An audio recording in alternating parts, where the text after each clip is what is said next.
Hello, listening people. Hello.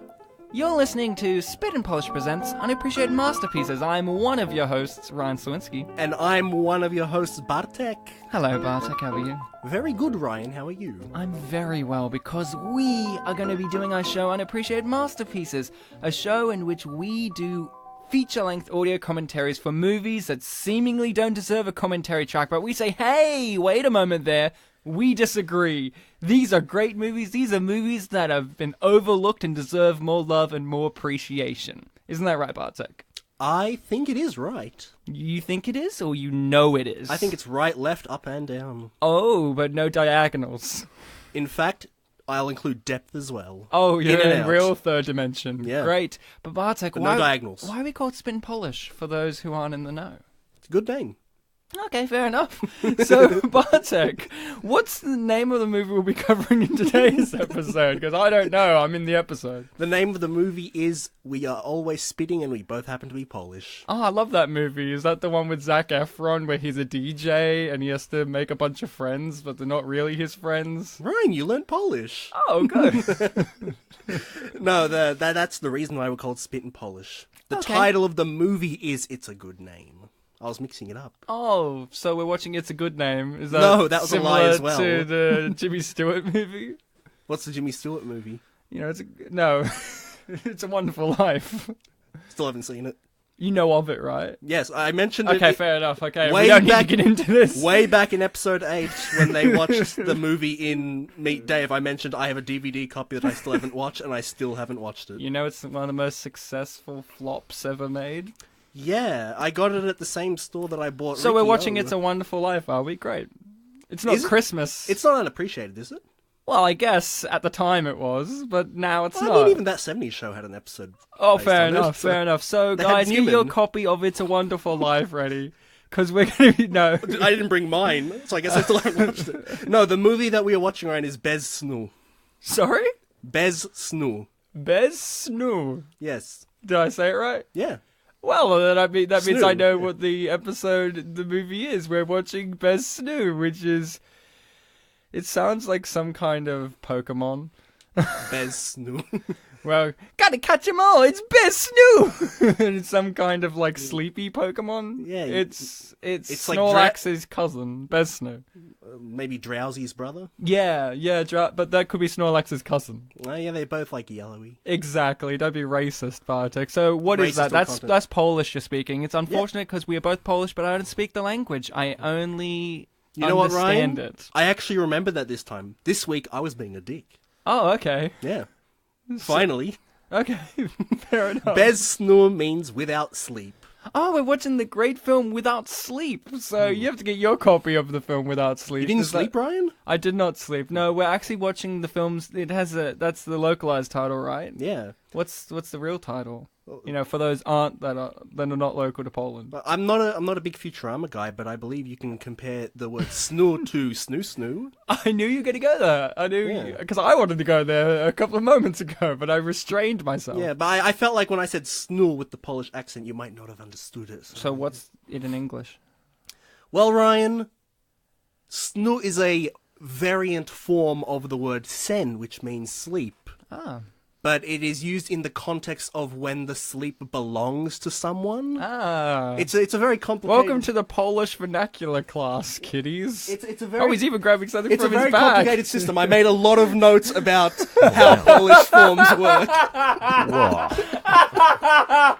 Bartek has grabbed from his backpack An A4. A4 paper, and it's filled with writing. You know what the funny thing is? I wrote at the top of it, Polish declension in English. None of it's about Polish. Oh fuck! So we'll get into that. That's going to be the whole episode. It's the genitive noun form of the word sleep in Polish, which means the possessor type of the noun. The sleep belongs to someone, but the title doesn't indicate who. So someone or some group in this film is lacking sleep. No, before get into your class, They are sleepless. we're watching the film Sleepless. Yes. This is probably the most derivative way we've gotten to the title ever. Hey, Ryan, remember when He made a fucking lecture. Remember when He's ready, kids. Remember when I said I was being a dick for the first time in this episode? I made notes for the first time too. Oh, great. Wow. But we have a guest that also learnt what Polish stuff was just now. I didn't mean to rob them of their speaking time. Yeah, you're right. We're joined by Shirley Bassett, everyone's favourite. Hello. Hi, Shirley. No, Rob Crawford, the amazing Rob. It's great to be back. It's great to be learning. Did you learn a lot? I didn't expect to get a Polish lesson upon arrival today, but I'm thankful Well, that I I mean, am. the title of the note says Polish, but I didn't actually write anything about Polish in it yet. Okay. So we're still going to be learning, Rob, because we watched the film Sleepless, all of us here from the year 2017. It came out last year, boys. Yes, we did. It's everything you didn't like from The Usual Suspects, with the dialogue from 24 and editing that would make even Michael Bay flush. So It's more of a Paul Greengrass type of cinematography. I'll give you that. So, guys, you have to have a copy of the Jamie Foxx classic, Sleepless, because we're going to be talking about it. I'm going to do a countdown. I'm going to say play. You're going to press play, and we're going to be lined up as we talk about the amazing film Sleepless, because after all, it was supposed to be an easy grab. But it ain't no easy grab. They got tea. They got tea. So get ready, because I'm going to start this in 3, 2, 1, play. So, guys, we're 2 seconds in. We're staying at 2 seconds. There we are. We're 3 seconds, 4 seconds. Bartek, tell us your amazing history with this year-old film. Well, Ryan, it's a long history. Yeah, it almost goes back a whole decade. Yeah, it does. I'm 25. Wow. 25 and a half, in fact. That's that's like the spin-off show to 24 that Rob just mentioned. Yeah, I'm a year and a half older than 24. There you go. And I can confirm that in every single month of that, I had not heard of this film. Really? Yeah. Really? You never heard of it? No, I haven't. You've never even seen it before? Now. Surprisingly, hadn't heard of it, but more surprisingly, haven't seen it. Wow. Because it was so weird, because my history with this movie is I had now... Yeah, tell me, guy that has a shirt that quotes the movie. I didn't know if you noticed that. I did. I'm wearing a shirt that says they got tea. But I heard about this movie because my YouTube fascination is watching movie reviews, and this one was reviewed, and it was a January movie, which has bad connotations if you know your movies. That's January is where they dump trash. That's where all the worst movies get dumped, usually, but not all the time, because Sleepless was dumped in that. So, I mean, released in that. So, I had seen the advertisements as well. I remember very vividly here in Melbourne, buses having the poster on the side of Jamie Foxx being a crooked-looking cop. Like, he's got the badge, and he's got the cut on his face, and he's one bad motherfucker, as we all know him to be. And of course, this was popularized, this movie, by one of the YouTubers I like, which is Ralph the Movie Maker. He made a video about it where he quoted, "They got tea, hence I've got a t-shirt," because I'm a fan of the movie and a fan of that YouTuber. So, they got tea, everyone. The YouTube comments make more sense now, yeah. Yeah, they got tea. It was supposed to be an easy grab, but they got him. What about you, Rob? Did you got tea?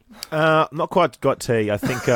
More a coffee guy. Yeah, definitely more of a coffee guy. But when it came to this film, the one thing that struck out to me was that I too am sleepless sometimes. I get a bit of late night insomnia and struggle to sleep. But thankfully, this was a movie that really just sent me off in a nice lullaby. And I slept very well after watching Sleepless. I feel good for him. The other night. But I'd like to introduce you guys to a game which I realised about probably 10 minutes in. To be fair, I might already stuff it up. But the game we're going to play is Notice Jamie Foxx smiling. So if at any point in this film he cracks a smile, just say so and you win the game. Because I'm fairly certain after watching this movie once, and it was late at night, I was a bit sleepless. Yeah, I don't think he cracks a single smile until the very end of the film. I think you're dead wrong, buddy. Yeah, so I think I'm going to call you out in the next scene. Unless you're thinking of Annie, Ryan. Yeah. Oh, Blatty? Yeah, the Black Addy. That's the last time we saw JB, right?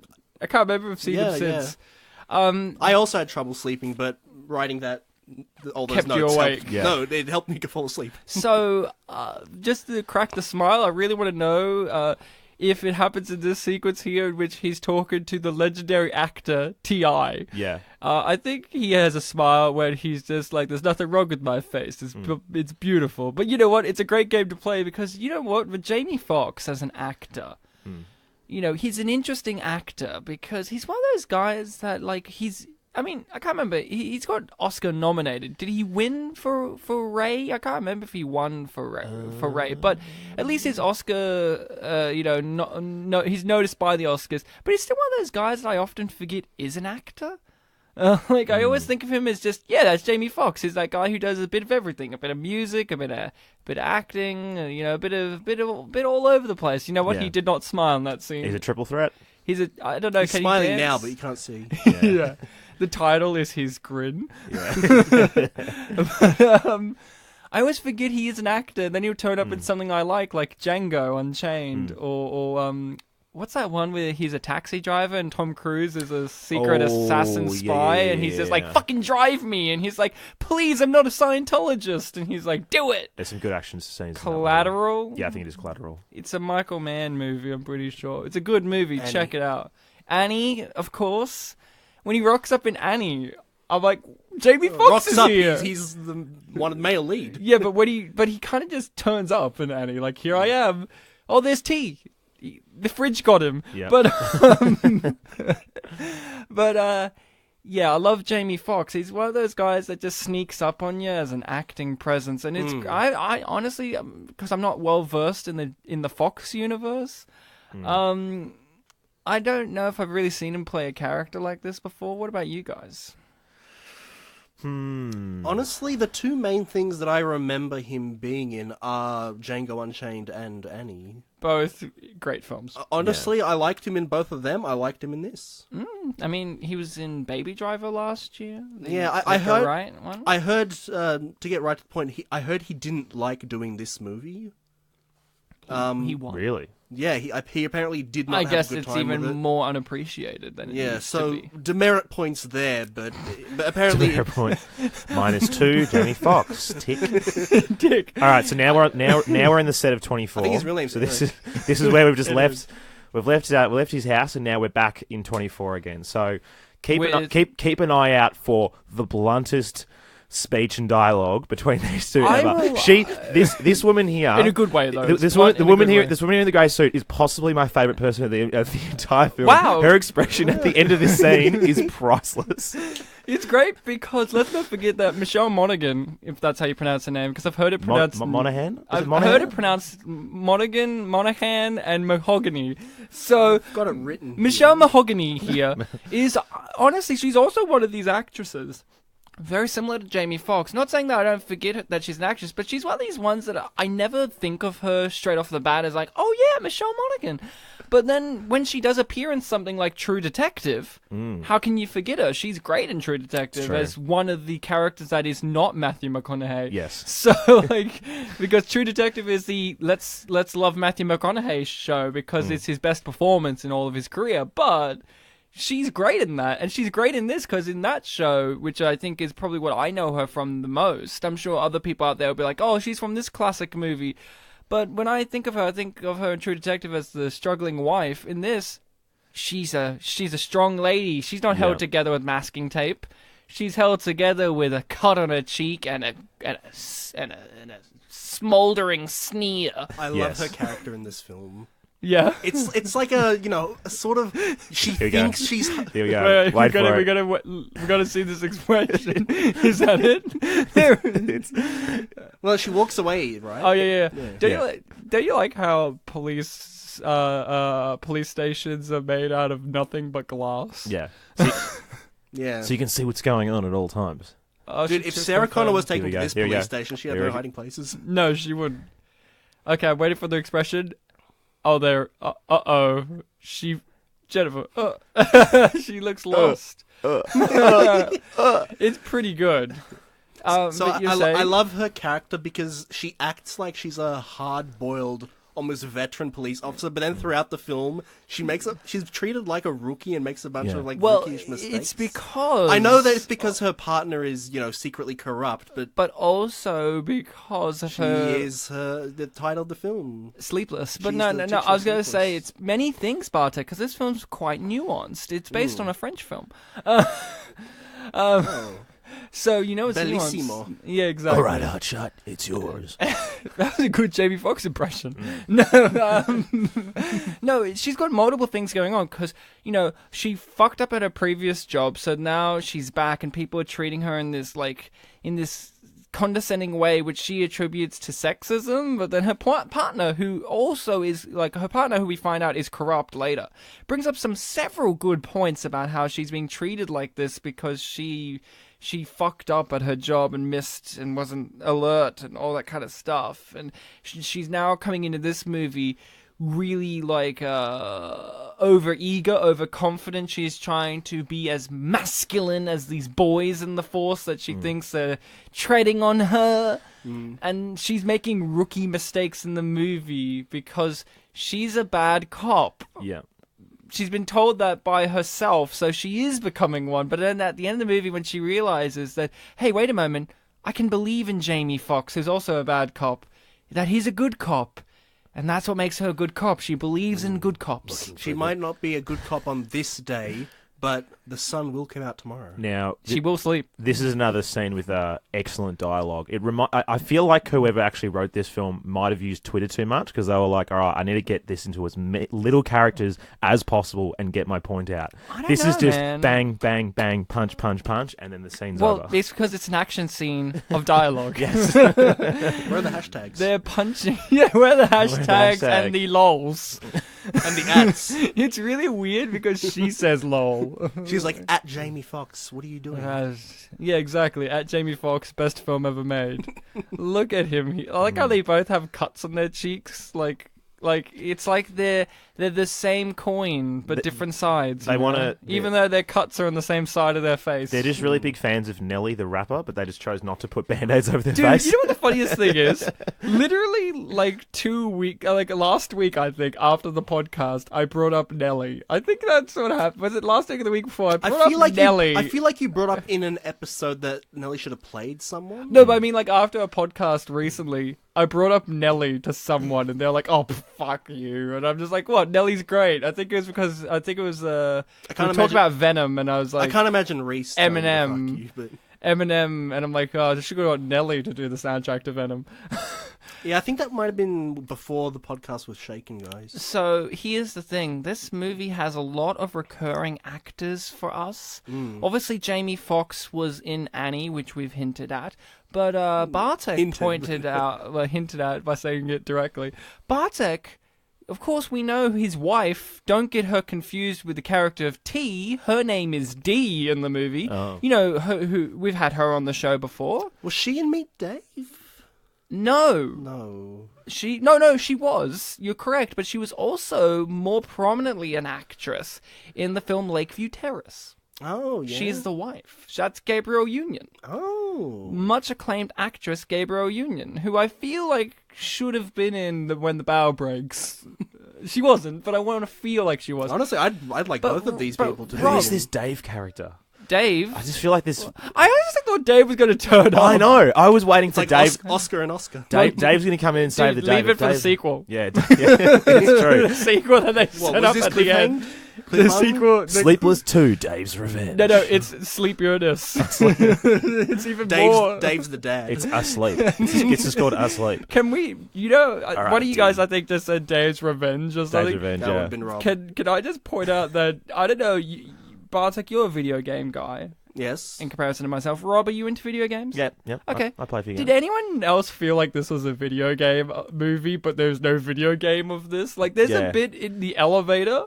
I really need to point out. There's a bit where he's got flour and he's making it look like cocaine or whatever, and he's standing in the elevator going up, and it feels like a video game avatar standing there waiting. This is the poster or the cover art in or the something. cutscene, yeah. Or just how they naturally stand. If you have a tough guy character, they just stand with their arms slightly out and their hands in a slight fist motion, but they're not fully.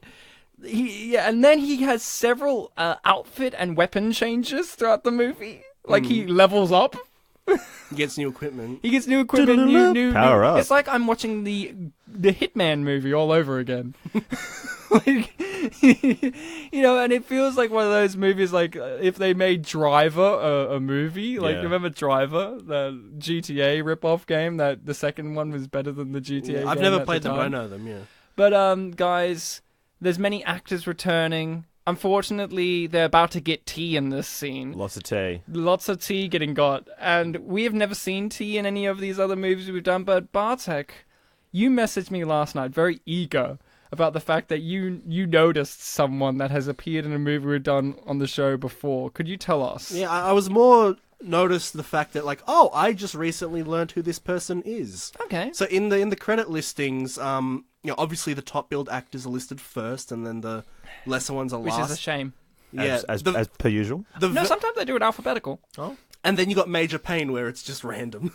Or in order of appearance. So Yeah. No, Major Payne was random. it was random. It was like, let's just get a the bingo bikers machine. at the top who appears halfway through the film. Okay. And his name's Bam Bam. Major Payne's like 3/4 down. Okay. So who's the person that you've recently learned about, and they're in this movie, and they were in the previous one? They play a character called, well, just referred to as Passenger.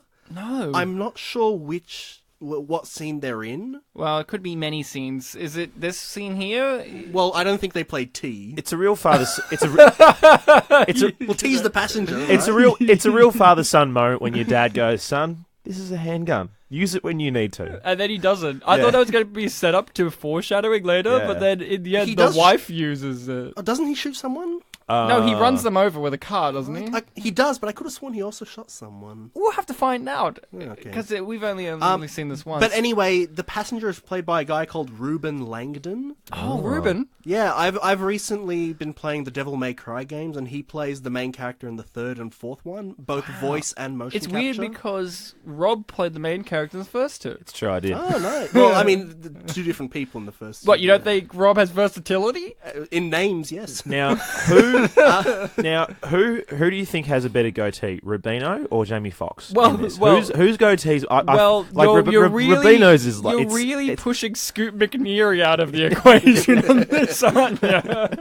The answer is Dermot Mulroney, who is this character. We've seen him in The Wedding Date, but to get to your point, you asked me, has he been in something we've done? And yes, he played literally crackhead in Green Hornet. He got kicked in the nuts by Kato in that film. Yes. And I said to Bartek, and Rob, I know you're a big Green Hornet fan, Massive. the Seth Rogen Green Hornet.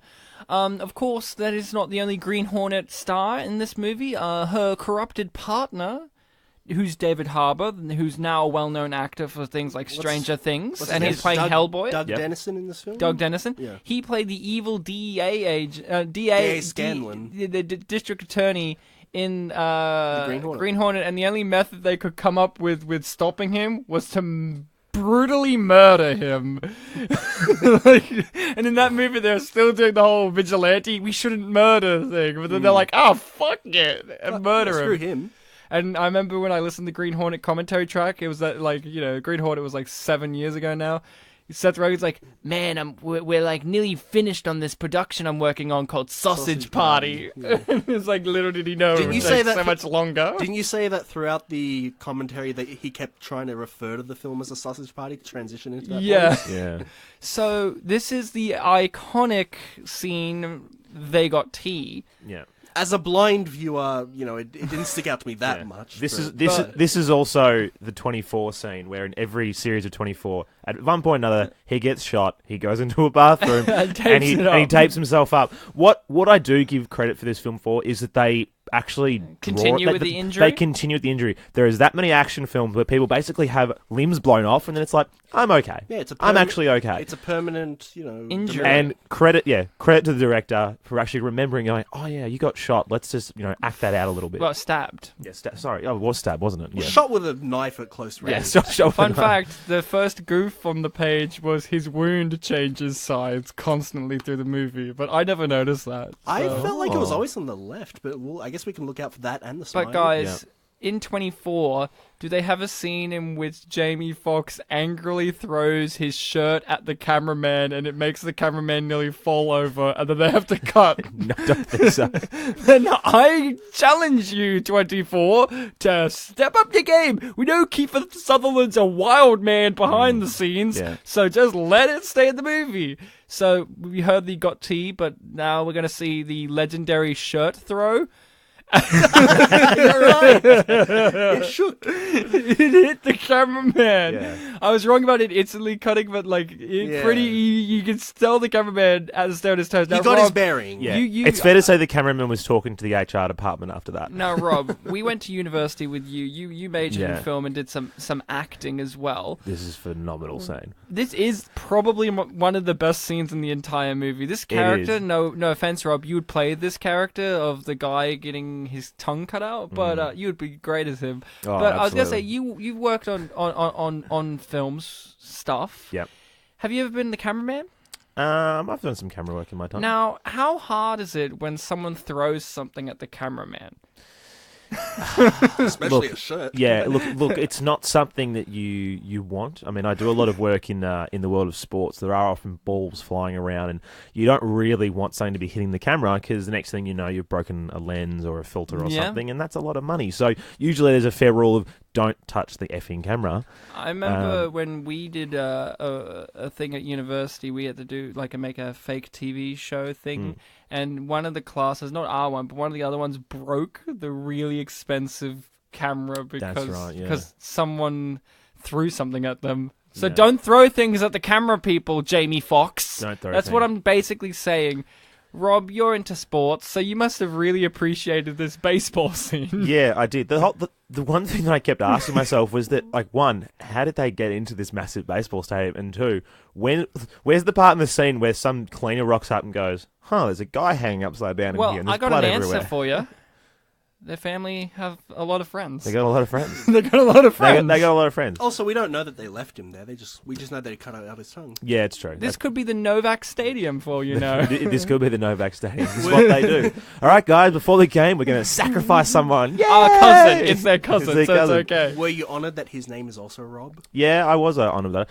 I like that he has what seems to be current in a lot of films these days is the bad guy undercut. If you're a young psycho bad guy, you've got this undercut hair. I'm glad that you said Scoot's young. Yeah. Because he looks it with his burns. I mean, and his old age. Well, his whole thing is that, he's sort of like a daddy's boy, it seems. Well, yeah, but you know what I like about this character? He was my favourite character, by the way. I found him a really great villain. What, not this guy? No, he was actually really good too. But I like the fact that he is a daddy's boy, but he's not like Theon Greyjoy in John Wick, where he's pathetic. Daddy's boy, he's a daddy's boy, but he's also his own independent fucking threat that you should not fuck around with. He doesn't need to be a daddy's boy. He's not he just would riding survive his without the coattails. dad. Oh, yeah. Now, you'll remember this room from Ocean's 11 where they lock up George yes, of Clooney. course. That's actually the same room.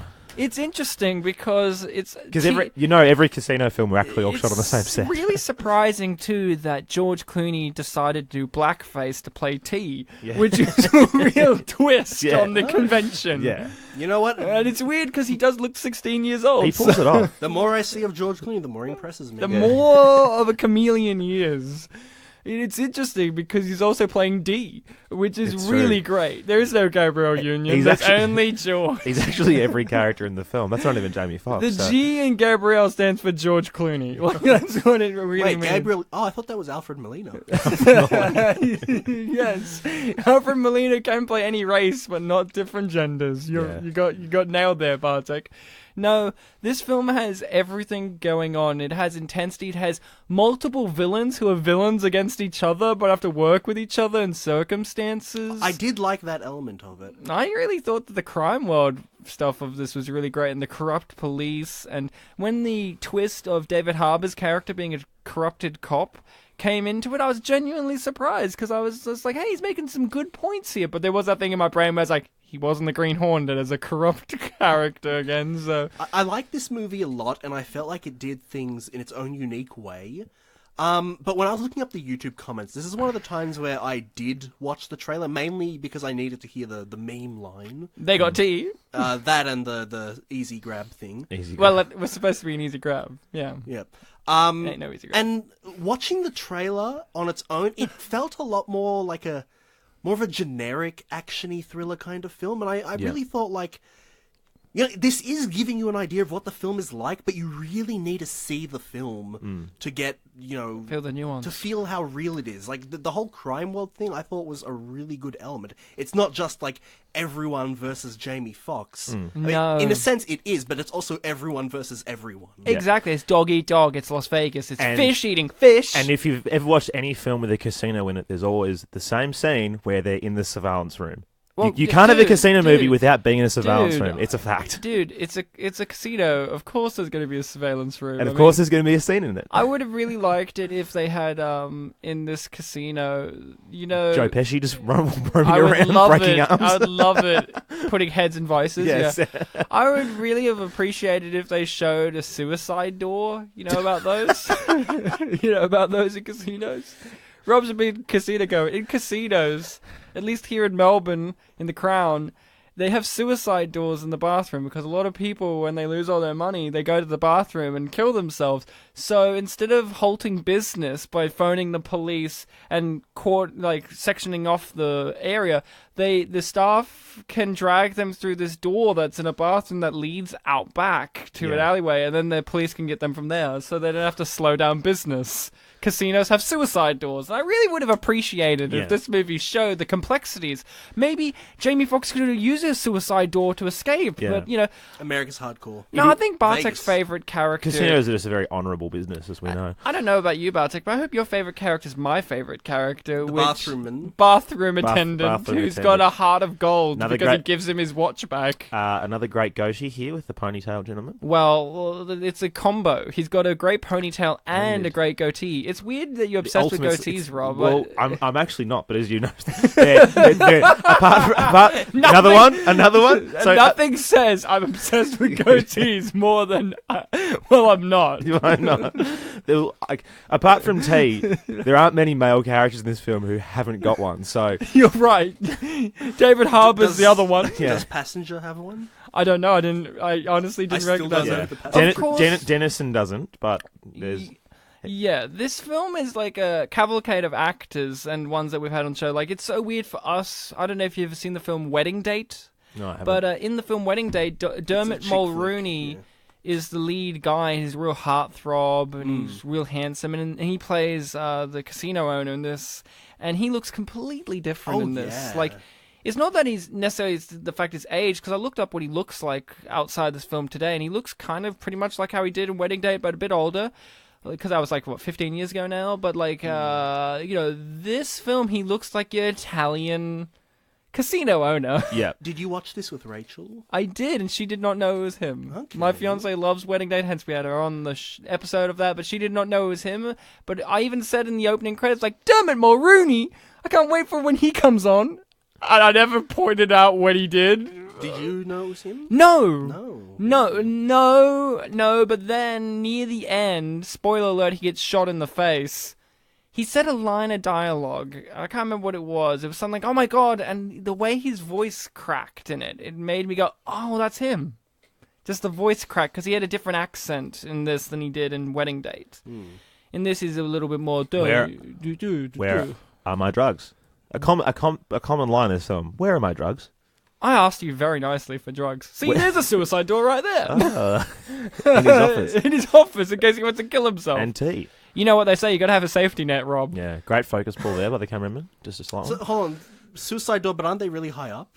Yeah, well... The weird thing is, it's just an elevator shaft. It's more. I was going to say, it's more of a suicide-like slide where they just got to slide the body down into the basement. Maybe Happy-go-lucky fun slide. Maybe they should have if in case they jump out the window, it's to land on a suicide door. Yeah, on it. Yeah. You know what it is? It's that door factory at the end of Monsters Inc.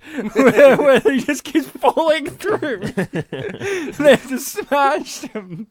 What I'm Monsters saying Inc. is 3. What I'm Get saying onto it. is, if Sleepless is set in the Monsters Inc. universe, I would really appreciate it. That's all I'm saying. Well, I mean, you know what? I can see Mike Wazowski in this. Now, universe. let's not forget, one of the reasons I chose this movie is... You chose. I thought I chose this Oh, movie. you chose it, sorry. Soz. Is that Jamie Foxx has shown his versatility as an actor in many regards, and we haven't had enough of appreciation of him, and he's coming out with a film soon, the new Robin Hood. He's in the new Robin Hood as one of the merry men. He better be merry. And he's very merry. And I thought, wouldn't it be great if we covered a bit more of Jamie? Because Bartek, you don't seem to know too much of his work as an actor, nor do I. Can you explain to me what's going on in the subtitles right now?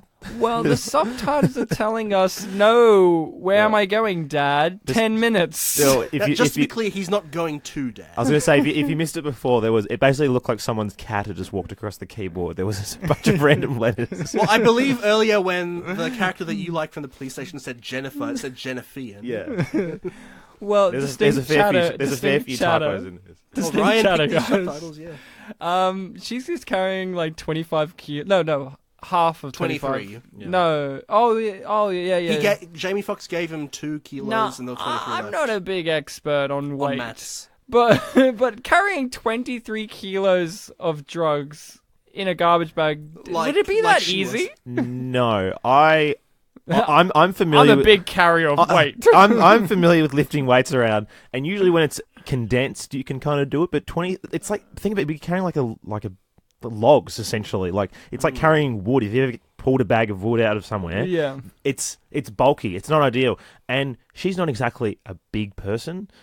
But she isn't made of masking tape, Rob. Yeah, she's not made of masking tape. Sorry. Can I also ask you this? How strong are garbage bags? Can they withstand 23 kilos of weights? In this universe, yes. No, I'm asking... No, they This can't. is set in our universe. Maybe in No. America, their garbage bags are really strong because America is trash. Yeah. I just said it. Well, maybe because she was holding it from below. Yeah. Wouldn't that help? No, she was holding it just tucked under her arm like it was a purse. Okay. But if anything, what I'm saying is... This movie is really showing us that trash bags need to be appreciated, and It's isn't true. that really a symbolism of the film? They are the bag equivalent of the old Nokia phones. Yeah. Exactly. Now, Rob, to go back to your point about undercuts being a thing for bad guys, Yeah. I really did worry when I saw Scoot McNairy and how he looked with the burns and the undercut and the greasy black hair, Yeah. that he was going to be your typical kind of redneck meth hillbilly gangster type. Yes, yep. But you know what? Not at all. No. Not at all like that. He's more of your inconspicuous Eastern European, I might shoot you at any moment type bad guy. But still very American. Oh, yeah. But, I really appreciated that because I was worried that he was going to be, methed out. Woo!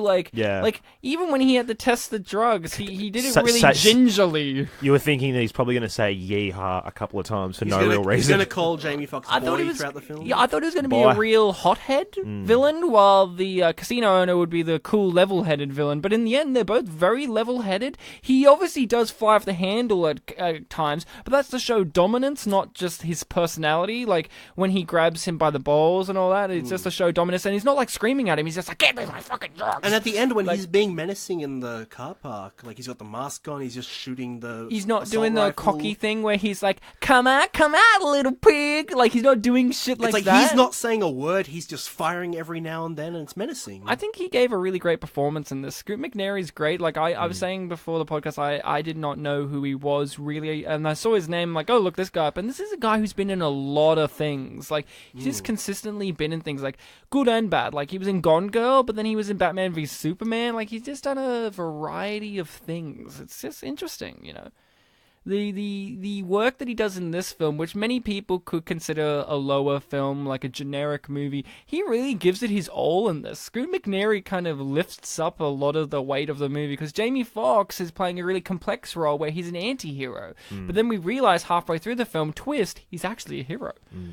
except for they kind of reveal it early on in the movie. But like, I want to ask you about that. They hinted at it. I think. What did you think of Jamie Foxx's character? Did you think he was scummy? Did you expect him to actually be good in the end? Like, what did you think about all of that? Because it is revealed that he is actually an internal. He's undercover. Along with the beginning of the film and the fact that in the synopsis it did say that he was a crooked cop, like I did walk in thinking like, okay, he's playing crooked cop, but the way he was behaving throughout the film, like I was thinking to myself, is he really crooked? I think there's something a bit more there. I like the bit when he was at the crime scene and he literally kicked one of the evidence number thingies. Yeah, but you still thought he was a good guy after that. Go on. No, I mean, I didn't think he was necessarily good or bad, but, like, I was definitely curious as to, like, you know, is there something deeper going on? And then when it was revealed, I'm like, oh, did I miss something, or is this a reveal? And it's a reveal. No, it was a reveal. And, you know, I was still gathering, you know, whether he was lying or not, but I quickly realized, like, oh, no, he's for real. More sports for Rob? Yeah, this is a great set. Now Rob's tuned back in again. He's like, what for sports? I'm alive. They're playing golf. As we all know, every great office just has a set of golf clubs lying around. Well, he is in Vegas, so he has to have them to intimidate people. And he's a rich white guy. So. Is he white? Just have a putt every now and again. Have a little putt. Have a little putt of his golf. And his putt goes golf.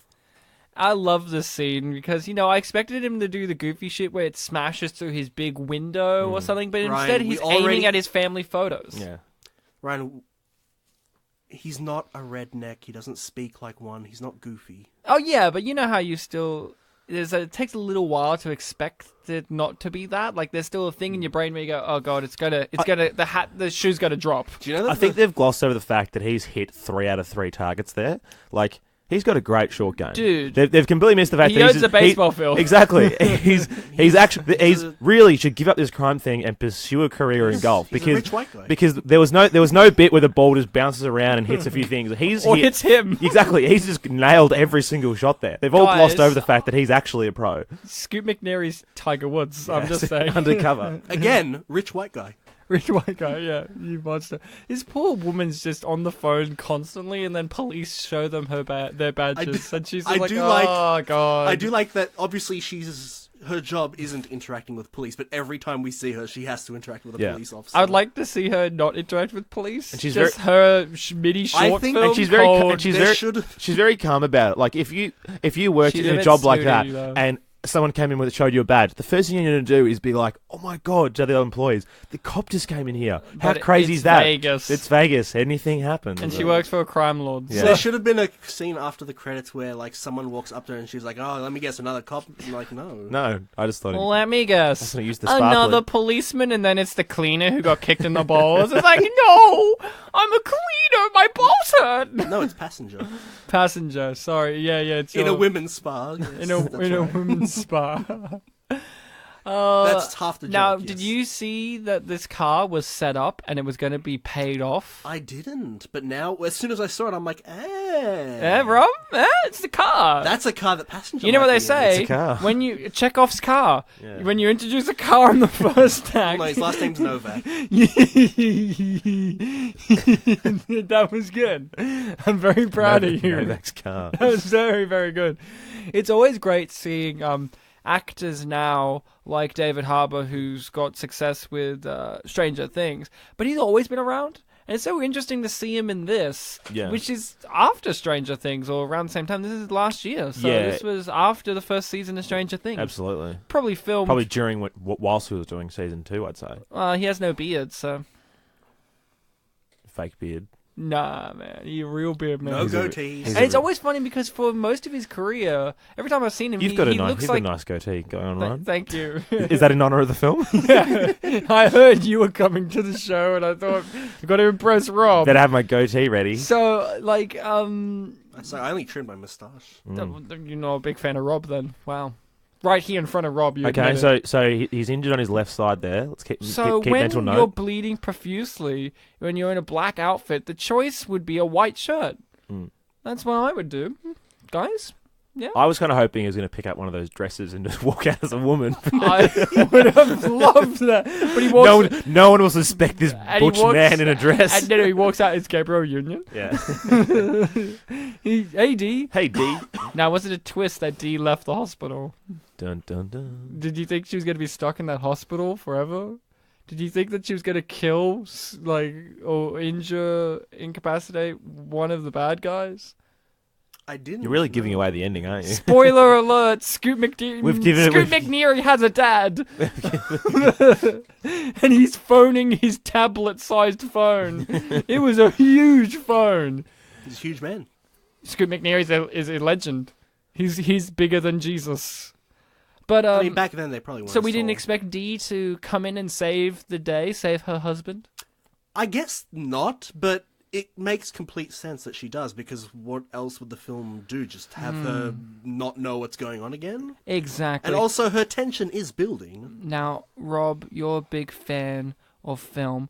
Are you noticing the mise-en-scene here in this particular sequence of them, It's a great pantry they're in. It's a great pantry, and it will allude to the scene later in which he's using flour and sugar in a fight, and probably the best fight in the movie, the kitchen fight. Yes. It's right up there. It's right up there with some of the greatest fights in cinema. Yep. Credit to the props department for this scene. They've really nailed the cool room set. Yeah. I believe he's actually in the kitchen. It's weird because, Rob, it is a kitchen. And you should also remember that when he gives the duffel bag away, they believe that it is 23 kilos, and they carry it also. How would they feel if, when they opened it and they stabbed it and tested it, it was... Oh, wait, it's sugar, isn't it? Yeah, it's sugar. Yeah. When they tested it, that is actually one of the real things of cocaine. Because it's 25 kilos of cocaine, and he's given 2 to the bad guy. Yeah, 2 real ones. What happens if the bad guys tested accidentally the real ones? Then he might have gotten away. And then the film would end. Yeah. So see this? He looks like he's in a video game loading screen. He's just got this intense music. His hands are like... Oh, yeah, like one of those games where they put you in an enclosed space so masks are loading. We've taken it. It's called Max Payne. We've already covered it. Quick smile count. Is it still 0? Still 0. Okay, just checking. We're still on 0. Okay. We're on the smile meter, and we have not risen. And the quick still update on the passenger status equals no still. You know what's funny? Scoot McNairy's had more smiles than this than Jamie. He does. You know what? I think Ruben Langdon might get also one. did the stunts in this film. We might get one in this Jamie? scene. We might get one. A smile from Jamie, or we might get just a little something, little move of the cheeks, or maybe not. No, Jamie can't smile. He's a policeman. Yeah. See, he has to smile for Baby Driver. Exactly. He does smile a lot in Baby Driver, by the way. I haven't seen it, so it's all right. A lot of people loved it. I was a bit lukewarm. I was a bit lukewarm on it. Everyone loved Jamie Foxx, and I thought he was fine. He didn't. The most. Was he a Can I tell you something? Character? Yes, he's the antagonist, kind of. Truly. Some of the spelling in the subtitles. It's okay. You never insanity. do. He tugged on his tie. But just randomly, Baby Driver, he's one of the primary antagonists, I guess. Mr. Rubino. Kind of the one until they decide John Hamm is now, but it's a weird movie. But the weirdest part of the movie is one of the gangsters that they go in Baby Driver to meet to get guns. Spoiler alert for Baby Driver for a cameo that makes no sense, but I love it. Is Paul Williams rocks up in the movie, and Paul Williams is primarily known for us as the man who wrote Rainbow Connection, the Kermit the Frog song. Mm-hmm. He's in the movie for some fucking reason. Is he an actor?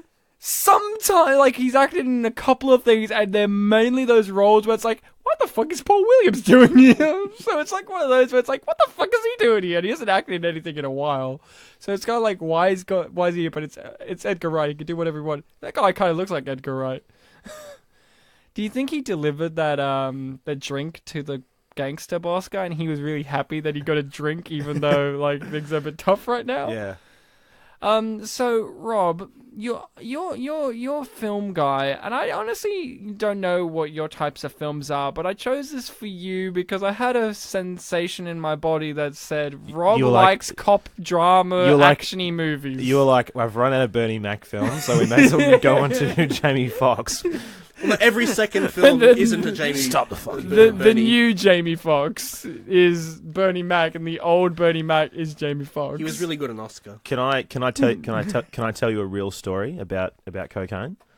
All right, yeah. Did you write notes on it? No. It was when I was in South America. Okay, yep, it's already going.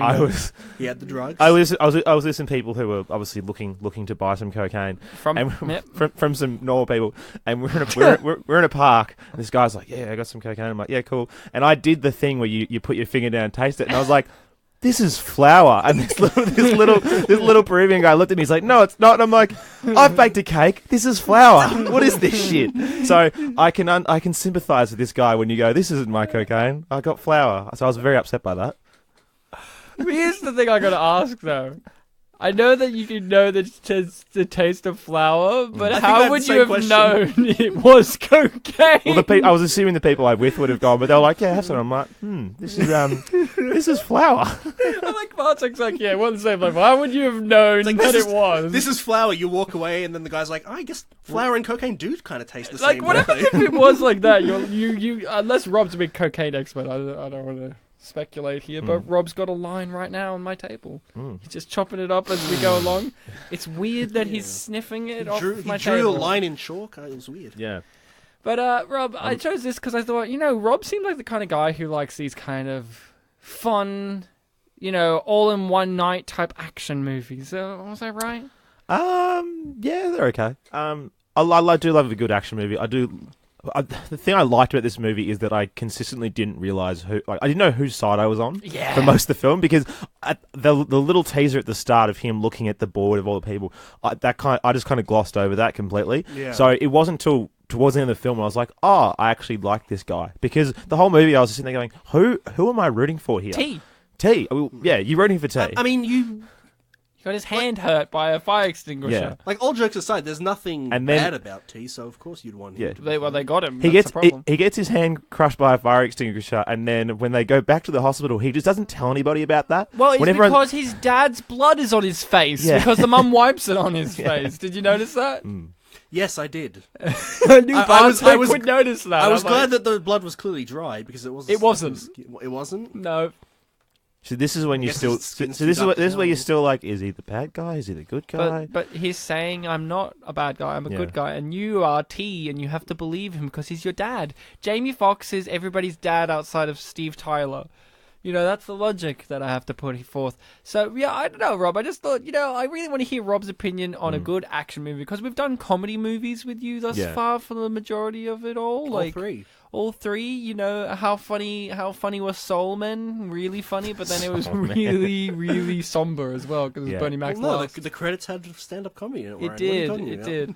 But then I thought, you know what? I think Rob would be good for action, because for some reason, sometimes when you watch certain movies, there's sometimes when you go, oh man, it makes you think of certain people for some reason. And I don't know why, but every time I watch John Wick, I think, I really think Rob would, I really wonder if Rob loves John Wick. It's a good film.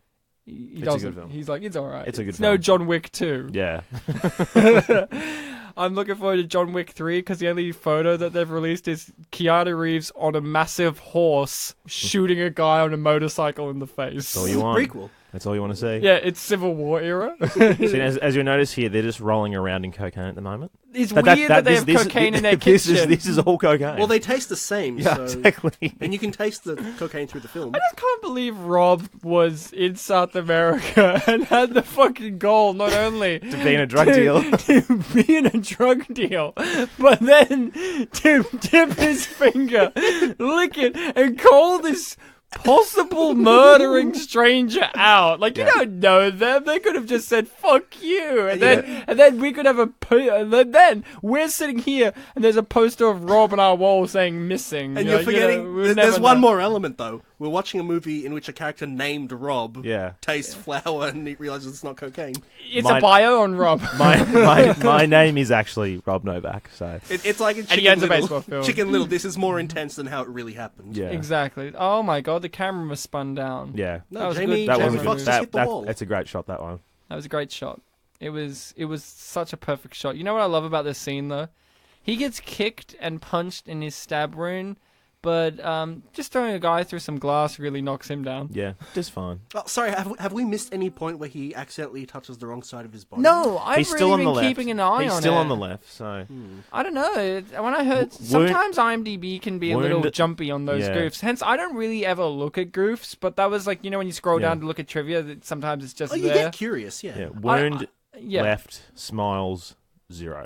All right, we're still on track. And passenger still no. Passenger still unseen. And Ryan, what's your variable that you're keeping an eye on? Well, my variable that I'm keeping an eye on.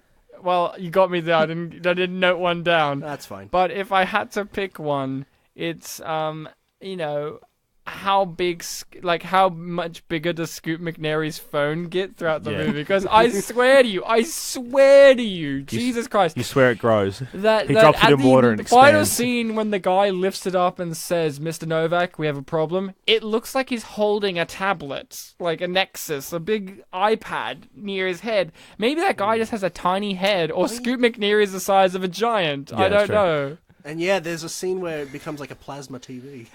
Before we exit this scene, if I can quickly comment on the lighting of that scene. I thought it was gorgeous. I love underlighting. I think it looks really good, and especially when it's coming through a table like that. Oh, I think yeah, it looks really cool. So gorgeous. I'm trying to think of the really saturated look that some of these lighting scenes have, especially here in the nightclub. The mise-en-scene, yeah. I'm a big fan of this. I'm also a bigger fan of any nightclub scene because they all have the one bit where the generic music track drops and everyone just goes... Complete insanity. Here's the thing. Just the twist in the convention.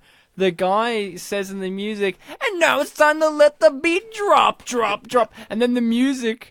which is really loud in the sequence, as soon as that happens, it gets really soft. Yeah. Did you have that? Did you notice that? That actually happens. Like, it gets softer. I don't think I did. The music kind of drops down, so if anything, it did drop in volume. Oh, there you go. He referred to him as Thomas for the... Oh, yeah. The only time... Is that the only time the film... No, the mum calls him Thomas. She never calls him T. She's like, "Where's Thomas?" Because she's already called D. Yeah. Did you know her name was D? Is it Deandra? No, it's D'Angelo? just D. She has no name. It could be Denise. Could be Deborah. Darren? It could be Denny. Could be Dalfred Molina. David? It could be Danielle. Did we say Danielle? Donovan? It could be Gabrielle Union. I love the fact that they really restrain themselves on not calling Jamie Foxx's character Jay. Yo, Jay! Jay, I gotta get D and I gotta get D while we get T. Hey, yo! The villains R and S. And then the evil cop's A. No, he's double D. He's double Doug D. Dennison. Is this... Doug Dennison. Is You're this, right. Is this the bit where he grabs him in the nuts? No, we've already missed that bit, buddy. Oh. No, they were standing when that happened. Oh. This is the bit in which it gives him a tongue in a box. Oh, right. This is the tongue in the box bit. The tongue in the box bit. I wish we got to see the tongue. Like, I think that's the reason that this is unappreciated, is they skimped out on the wound and the tongue. Like, they I really couldn't wanted to see the wound more proper and, like, see the tongue. I feel like there's a director's cut where we see the tongue and the director went, "That looks shit. Let's not use that." I reckon there's a director's cut. You know what? Even better. There's a Ridley Scott cut of this movie somewhere that makes it the best film ever made. Because for some reason... Cheers, Ridley. Ridley Scott, when he makes a cut of a movie, it becomes 10 times better than any theatrical cut of a movie he did. So there you go. They couldn't get any good tongue actors. They couldn't get it... They couldn't get Tonguey from Kung Pao? No. That's what I was thinking of. Yeah, he's retired. He's not available anymore. I love Kung Pao. I do too. Such a great movie. Who was your favourite character in this outside of bathroom attendant guy? Oh, well, outside of minor people, I mean, I really liked, Rob Novak in this film. He was really good antagonist, I think. I gotta agree too, yeah. What about you, Rob? Any standouts? I like the gentleman he's speaking to right now. You're right. The casino owner.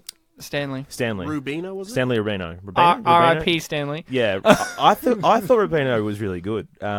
I did too. I felt sorry for him. Yeah, because he's just kind of caught in the middle of this. It's meant to be a very normal drug deal. It's supposed to be an easy grab. Exactly, it's supposed to be an easy grab, but there ain't no easy grabs. I do like a threatening antagonist that's literally having things go wrong for them. I do too. You do feel sorry for her, but then at the same time, he's a bad guy. But then I felt really sorry for him at the end. Now it's time to call T.I. so we can Oh, come man. down. It's time for T.I. action. Come down and give us one of your patented rap songs and it will just smooth everything over. You know what? T.I. is not his full name. This is great. This is This Danny McBride looking fucker. This is possibly the best scene of the film. It is. He's bigger than my. It really is. Everyone's bigger than Jamie Foxx. Do you know how tall Jamie Foxx is? Is he not tall? He's not tall. Oh. He is 5'9". Bang. Oh, okay. He is nearly as tall. He's just a little bit taller than my fiance, who's a girl. So I just want to point that out. I did say to my fiance, I'm like, can you please look up how tall Jamie Foxx is? Because this movie is just showing me that he's a little man, and I just wonder if everyone's really tall or if he's really short. And the answer is Jamie Foxx is short. I guess I'm just too used to seeing him next to Quvenzhané Wallace. Yeah, a child. Or Rose Byrne, another tiny Australian woman. Or riding a horse, I guess. Or riding a horse or standing next to Christoph Waltz, who's German, so of course he's short. Isn't he Austrian? Austrian, Soz Chris. Soz Christoph. Or standing next to Leonardo DiCaprio, who I think he's from Vienna. cut on his face. No, she's not made a masking tape, David. Leave her alone.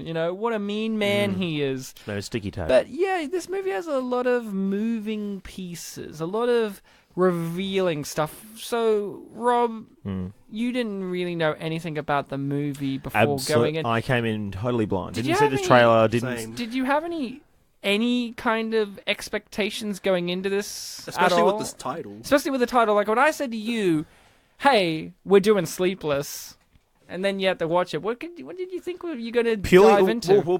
Purely off the title, I didn't think it was going to be an action movie in a casino. Sleepless indicates, crime film, yeah, yeah. Sleepless indicates to me something that's going to be over a period of time where there's been a lack of sleep occurring.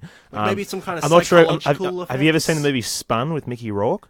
No, I haven't. Oh, so it's about your favourite people, redneck meth heads. Woo! I did for Mickey Rourke, With though. Mickey Rourke, and it's about them, and it's essentially Hold on, it's essentially- Mickey Rourke. Yeah, it's about them being awake for a lengthy period of time. Yeah, I've seen Fight Club. I was thinking it was going to be some like along those lines where there's going to be a couple of days, and it's going to be some person who just doesn't seem to sleep.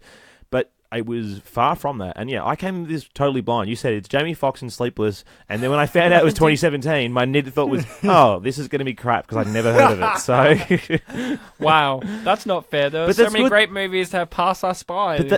but that's a good thing though. When you come in with no expectations, you're only going to be happy with it. So, it is. Especially if you've got low expectations. Yeah, exactly. So I came in with nothing, being like, this is going to be crap, and it is very enjoyable. There is a lot of crap in it, but it is very you mean enjoyable good film. crap though? Like Lots this of good is called entertaining. Yeah. I mean, it's charming, isn't it? It's very charming, Bartek. Like, one of the parts that I It's a laughed... thrilling 95 minutes, basically. One of the parts that I laughed 5 the minutes hardest- to credits. One of the parts that I laughed the hardest at is coming up. Can I guess? All right, Sure. still on the left. Can I guess? Still on the left. Can Rob guess first though? Can you guess what made Bartek laugh in these sequence coming up? Is it when they're in the room? It's in the room. I know what it is. I feel I do. I'm very confident. Rob, any guesses of when they're in the room fighting? What made Bartek laugh? I feel what like does he I've do when guessed. they're in the room? Look, I'll be honest. It's the end of the fight. I know It's exactly after the what it fight. is. Okay. When he ties her up, when what she she's says? tied up and she just goes out of nowhere. She just goes fuck and it cuts. It cuts mid-scream. And you don't know if she's saying fuck or far. I just thought she was screaming. I think she's I don't supposed care to be wh- saying fuck. I don't care what she said. It was the cut. And she's awkwardly kicking her legs and she's not even trying to stand up. It's the cut. That You know what? did Yeah, for it's me. the cut. It's all of it, though. Like, you can't just say it's cut. It's everything about it. The cut's the including cut. punchline of the very brief part. Hey, that I guys. I was kind of expecting someone to get thrown out a window in this scene, but it just But hey, didn't guys, happen. do you think someone's going to fall on that table? Crash on that table that they're kind of getting near? Potentially. I don't know, maybe. Potentially, they're getting awfully close to a glass table. Oh, there it goes. There it goes. Oh, like someone. Oh, his wound. I mean, you've got to... She's laying face first, face down in glass, and she's fine. Yeah. Because she's not made out of masking tape, goddammit. Yeah, she's made of electrical tape, which is a lot stronger. You know what I called this movie? My subtitle for it was "Don't use a gun," and then underneath that, because it gets kicked out of your hand. Every time someone gets a gun, it's literally kicked out of their hands, and I just said, "Stop using guns." There's no point. This is a universe like Baby's Day Out where nobody looks down. This is a universe where nobody should use guns because they get kicked out of your hands. It's like immediate. It's like, oh my god, I got a gun. Like I really, really was shocked when T had the gun at the beginning. That instead of smashing the window with their hands and then grabbing him, they didn't just knock on the window and they wind it down. Then they just kick through the window the gun out of his hand. It's because Ruben Langdon's in it, and in Devil May Cry, swords are better than guns. I do love her face in this whole moment where she had like the knee on her throat and she looked like she was doing a pooey. It was called because you know what? I haven't heard anyone call it pooey before. Pooey. You know why? Because in movies, good movies, cinematic movies, they can't use that body they're language. they're always afraid of making people look unattractive during fights and intense things. Like, hence there's this thing where everyone loves Mad Max Fury Road because Charlize Theron isn't afraid to make ugly faces while headbutting and murdering people. But then in something like Age of Ultron, Elizabeth Olsen said on the record, here it is, I'm sorry, fuck you. And then here she goes, she's about to scream, fuck. Obviously muted. It doesn't have the same. No, effect, it still does. Just watching her do it. But even the subtitles put the word in full and had an exclamation at the end. In Age of Ultron, Elizabeth Olsen said on record, like she had to cry over the fact her brother in that movie died, but then she was told to not look as ugly while crying. So now we're back in Ocean's 11's room with George Clooney again. No, that's Patrick Mulroney there. No, this is the room. This is the room. No, it's not the room with Tommy Wiseau. This is Sleepless. It's room, Ryan. This is the room from Ocean's 11. Is it? Yeah. Where George Clooney pretends to get beaten up. It's the same room. Pretends or is? Did they actually beat up George? I don't think he does. Here's the thing. Did they lock the door? My shame is I've watched all of those Oceans movies except for the newest Oceans 8, but I've watched all of them and I cannot tell you a single thing about any of them other than Don Cheadle's accent. Yeah. And you know why I've seen them? I was hanging out with a friend recently back from my hometown, and he said, hey, do you remember in high school when they would put on a movie and it would always be like one of 3 movies that the school had? Did you guys ever have that when it's like near the end of school and they put on a movie instead of teaching or just like, Yeah. And it's always we got a like lot of sports films here. Right. Well, Ours was, and he said this, my friend just went, it was always Fantastic Four. The Chris Evans one, the first one. Oh, the really bad one. That, or it was the Oceans movies. It was always just those options. Chicken Run. I had a substitute teacher for a while at high school who came in, and for homeroom, for that like 15 minutes, they tick your name off and tell you what's going on. Yep. We over 2-week periods, we watched Blood Diamond in 15-minute installments. The R-rated movie Blood Diamond. Yep. Perfect. It was great. And he'd come in and go, what part are we up to? And we'd be like, we're at this bit. We just watch bits again because we knew we wouldn't actually have to do any work. It was great. But Blood Diamond's all right. We watched Wayne's World once. That was great. And in full, too. Well, sometimes... there was this other teacher I had. I think I've told this on the podcast before. We had a maths teacher, and he would always give us options. And here were his options. He would offer us something I know you said it, but I forget. He would go like, okay, guys, we can watch Chicken Run. That's an option. And everyone would be like, oh, yeah, Chicken Run. I don't want to be a bug. Yeah, then literally he'd go like this. Or we could watch Star Trek. Yeah, you've told us, I remember. First Contact. Or we could watch Star Trek Nemesis, and then you just grabbed out all the next-gen Star Trek movies. I mean, that one fucking idiot that would vote for one of them. And everyone would obviously vote for Chicken Run, because no one would want to watch a Star Trek movie, because they're idiots. And I'm that idiot that was like, yes, First Contact, that's great. I'd love to watch that instead of doing that. Did you vote for one that you particularly like? Yeah, First Contact's the best one. All right. That's the one with the Borg. We all know the Borg. Sounds like a dorky name, Ryan. The short for cyborg. They're famous for resistance is futile. Are they assimilating ones? Yeah. Right. There's no point. Resistance is futile. But this is a great fight sequence too. This film's full of great action. It's some good fighting. David Harbour does look like the kind of guy who could beat the shit out of you. Was that a quote? No, that's what you say when you give someone a chair. Give him the chair. Okay. That's a line from Shrek. Yeah. Oh. The chair. Give him the chair. You've obviously never watched any WWE wrestling. He didn't say it like that though. He said it in a mask. No, I'm not a wrestling man. in I Shrek, it was was a too woman. busy. I was too busy watching Sleepless. You're too busy watching Sleepless to not get into the world that is pure comedy. I was busy researching WWE, nouns. dude. I used to watch it as a child, and that I was was it. too busy. You know what my comedy world was for things that aren't supposed to be comedies? Ready, Steady, Cook. There was this cooking show we had in Australia. Are you the red or the green capsicum? Oh, dude, I was the host. Oh, you're the host. I was team host in this show in Australia. This is a real show called Ready, Steady, Cook, a cooking show that's on at like 2:00 in the day. So when you're at school, it's on, but 2 sometimes p.m. you're not at school, so you'd watch it. And the original host of it was the most flagrant gay man I've ever seen in my life, who would really obsess over which attractive guy was in whatever team, and would walk. Do you remember this? He'd walk do. over and touch them, like inappropriate. Like he'd always be groping their shoulders and then laughing and put his hand on their chest and kind of touching them. And you'd watch it just for the sheer blatancy of this guy having been on the show so he could touch men. And then they replaced him with Australian comedian Colin Lane, who was on the show so that they could eat food. I miss the original gay guy. I loved him. He was always like, he always say inappropriate things like, now that's some spicy balls. And I'm like, shut up. At 2:00 in the day. Yeah. And At the 2:00. network's like, It was well, a- Ryan said, shut up, we have to get It rid was of a him. real homesick from school special kind of show. That was my guilty pleasure comedy show. I thought that was the funniest shit. But you know what's very funny? In this sequence here, I didn't realize for a very long time that they let T out on purpose. Lots of neon lights here. It was a trap. The T stands for trap. It's a trap. It's a T. They got it. It's a T. Look out, it's a trap. It's a trap.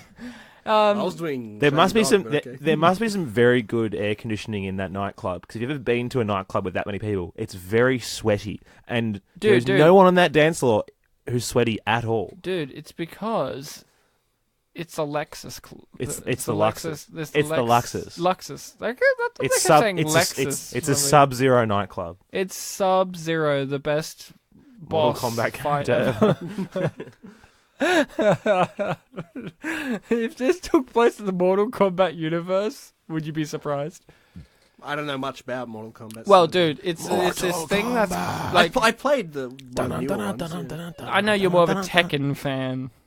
Not a big fighting game fan, but if I had to pick one, Tekken would be it. I'm so dumb. Bartek, one time when we had like a New Year's party, and I had a Tekken game there, and I think you had Tekken 3? Tekken, which was my favorite because that's what I had as a kid. Mm. You released the information to me that one of the characters is not in fact a man who just happens to have the King. head of a tiger. He's a wrestler. But he's a wrestler wearing a mask that is a Yeah. tiger, and my world was forever shattered. I thought he was literally part tiger. I think when I was a kid, I thought so too, but no, he's just a pro wrestler. You upset me. But now they have shit like pandas and bullshit like that. I think the panda's been around since like Tekken 3. Well, then, is that a guy in a suit? No, it's a female panda. Okay, is this one of the quickest deaths ever? Well, he's not dead. Well, he just goes As you and find gone- out when David Harbour comes up but to he, him. but he goes unconscious so quickly. Well, dude, when you're shot and that much blood comes out of you And Jamie Foxx is being really dramatic and and Yeah. shaking you. He's being really dramatic, and you're just Oh, like, dude, I've got an answer for this. Real answer. Yep, It's T.I. it's Ti. Yeah. He's in What's that his stand own. for? He's in his own universe. You know T.I.'s not his real name, right? You know what Thomas his infection. you know what his full name is? The Ian, UTI. not STI. No, I wanted to be a bit more dramatic. STI's too obvious, Rob, but you know what isn't? Urinary tract infection. It sneaks up on you. Yeah, Does it does. Dennison have a cross-shaped cut on his forehead? It's because he's going to play Hellboy. It's foreshadowing. It's bullshit. You know that, right? He's new Hellboy. I don't know much about Hellboy. You know Hellboy? You know much about him? No. He was played by Ron Perlman once. Mm. Actually, twice. Ron Perlman, what a head. I've often said this because we had Ron Perlman in an episode, Sleepwalkers. Mm-hmm. Not Sleepless, Sleepwalkers. And I said in that episode, and I've said this about Ben Stiller many a times, but Ron Perlman applies to it as well. Do you ever see people and you get reminded that we evolved from apes? Yes. Yes. Ron Perlman looks like exactly that. He looks like an albino gorilla, essentially. There's a scene in Alien Resurrection, the best Alien movie, in which he drops a knife on a paralyzed guy's leg, and he's acting like a monkey, and I'm like, Ron, act! He's not acting, that's just his natural state, because Ron is actually the missing link of the human evolutionary step. It's Ron Perlman. It's Ron Perlman. He's been there the whole time. He's been in our face the whole time. I can't wait for him to run for president. He's doing that. He said that he was going to do that, apparently. So, in a couple years' time, when this episode is listened to by the future president of the United States, I'm going to be in real big trouble. If it's the next election, that's just a bit over a year away. Fuck, man, I'm really worried that Ron Perlman's going to listen to this and he's going to be like, years. I ain't no monkey. Because, we're celebrities, guys. Everyone we're listens recording to this. us. We're recording this in the tail end of 2018. I'm sure that Ron's listening, and he's just like, "You're right. I should have been in the Planet of the Apes movies, and they didn't even do motion capture for me." And the weird thing is, it's not even Ron Perlman saying that; it's Ron Weasley. Rupert Grint. Oh God. Ti is T dead, more like. Dude, that was really good. It's really. I feel really embarrassed, and I feel like a real racist. But I thought Ti in this movie. I thought it was the same guy from John Wick 2, but then I found out that's Common. Oh, okay. Yeah. No. It's a common thought? No, that's his name. He's a rapper. His name's Common. Okay. Yeah. Because he's common, man. He's like the common people. Yeah. He ain't no ordinary people. Uncommon. He ain't aloof. He's like those common people. The best William Shatner song ever made. T.I. just got choked out, but I love how she doesn't even look at him, really. She's like, he's over there. That's other policeman, and in her brain, he's an innocent policeman who's been brutally murdered by a corrupt cop, but she's like, we could call it in, but we won't. Did it befuddle you that when they arrested the casino owner, Stanley, at the end, did it befuddle you that they had literally no evidence on him to arrest him for any crimes? To be fair, with arresting, don't they determine if they've committed a crime, like, when they question them at the station? Did he... Like, they had... You can get sued for false arrest, though. I guess. So, what I got confused was I went, they're going to play into this, he's being really brash, and she's, like, arresting him while everything's going wrong in his club. But that's not his fault. And in the movie, they don't have the drugs, and they can't connect it to him. So I'm just like, he's being falsely arrested. This is going to play into it. And then they just shoot him in the brain. I can't remember. Did we see him actually getting arrested by a police officer? By her? Yeah, was he on, like, the ground or something? Like when is it Jamie Foxx is riding the car around in the auditorium? He nearly gets hit by it, and then he's like, I'm out of here. And he tries to run away, and then she jumps on him and puts handcuffs on him. And she's like, you're under arrest! I guess because he was running, right? From danger? I don't know, man. What I'm saying is, this one's his case would be thrown out of court. I guess what I'm saying is, he's fine. I guess goes back to what I said earlier. She's making rookie mistakes. I kept writing in my notes before he got shot in the brain. I just went, he's fine. He'll make it out okay. Like there's no legal grounds for his arrest, and then he got shot in the brain. I would have been all right with him. Like, he did bad things, obviously, but he was kind of the butt of jokes. Well, the baddest thing he did was kidnap T. They got him. It was a very bad thing. Oh, and they stabbed Jamie Foxx. Yeah. Or as Rob said, shot with a knife. Yes. You could shoot someone with a knife. Just tie it to a bow. I already made a joke earlier about shooting. I know. Yeah. I'm playing off of that. I'm going on what you said.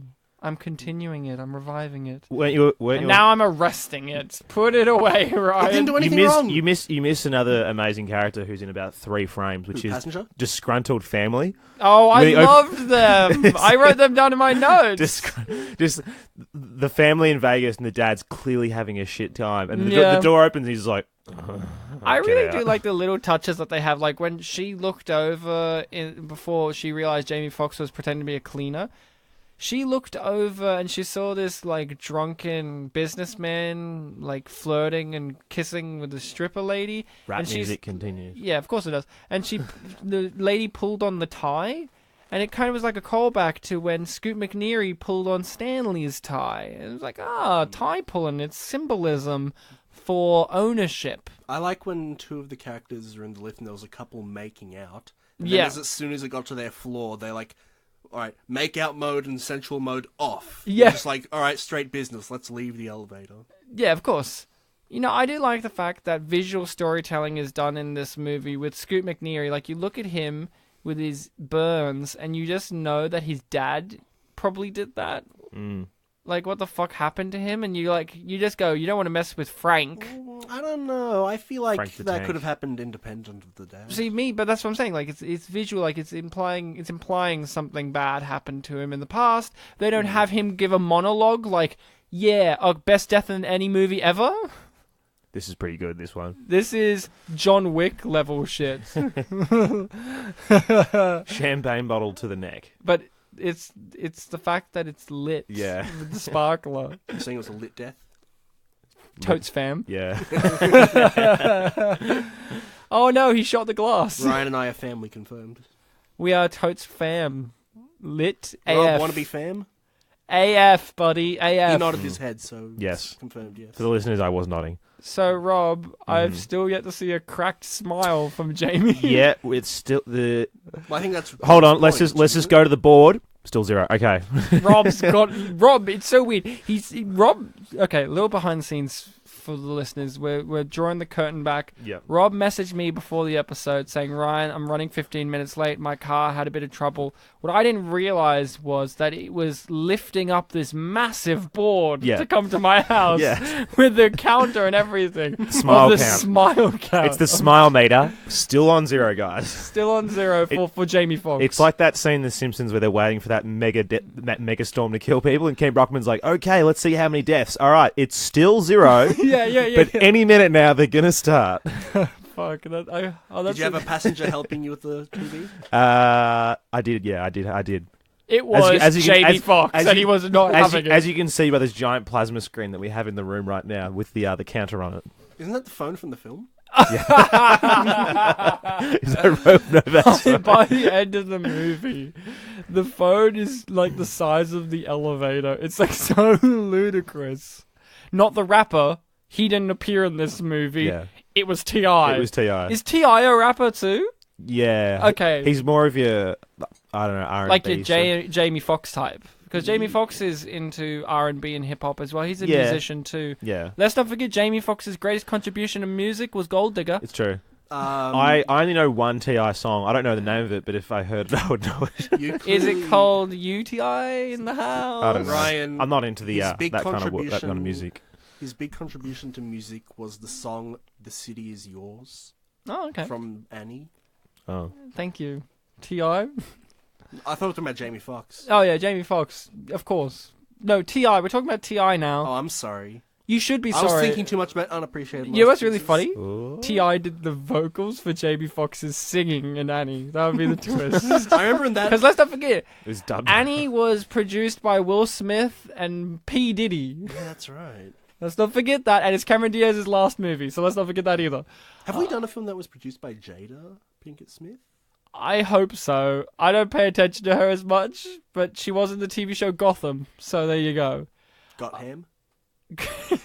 No, I don't got ham. I got tea though. Look at this scene. I really love the fact that one of the things I found very interesting in this movie is he's a corrupted cop still on a level because it's a big car park, isn't it? It's a casino, man.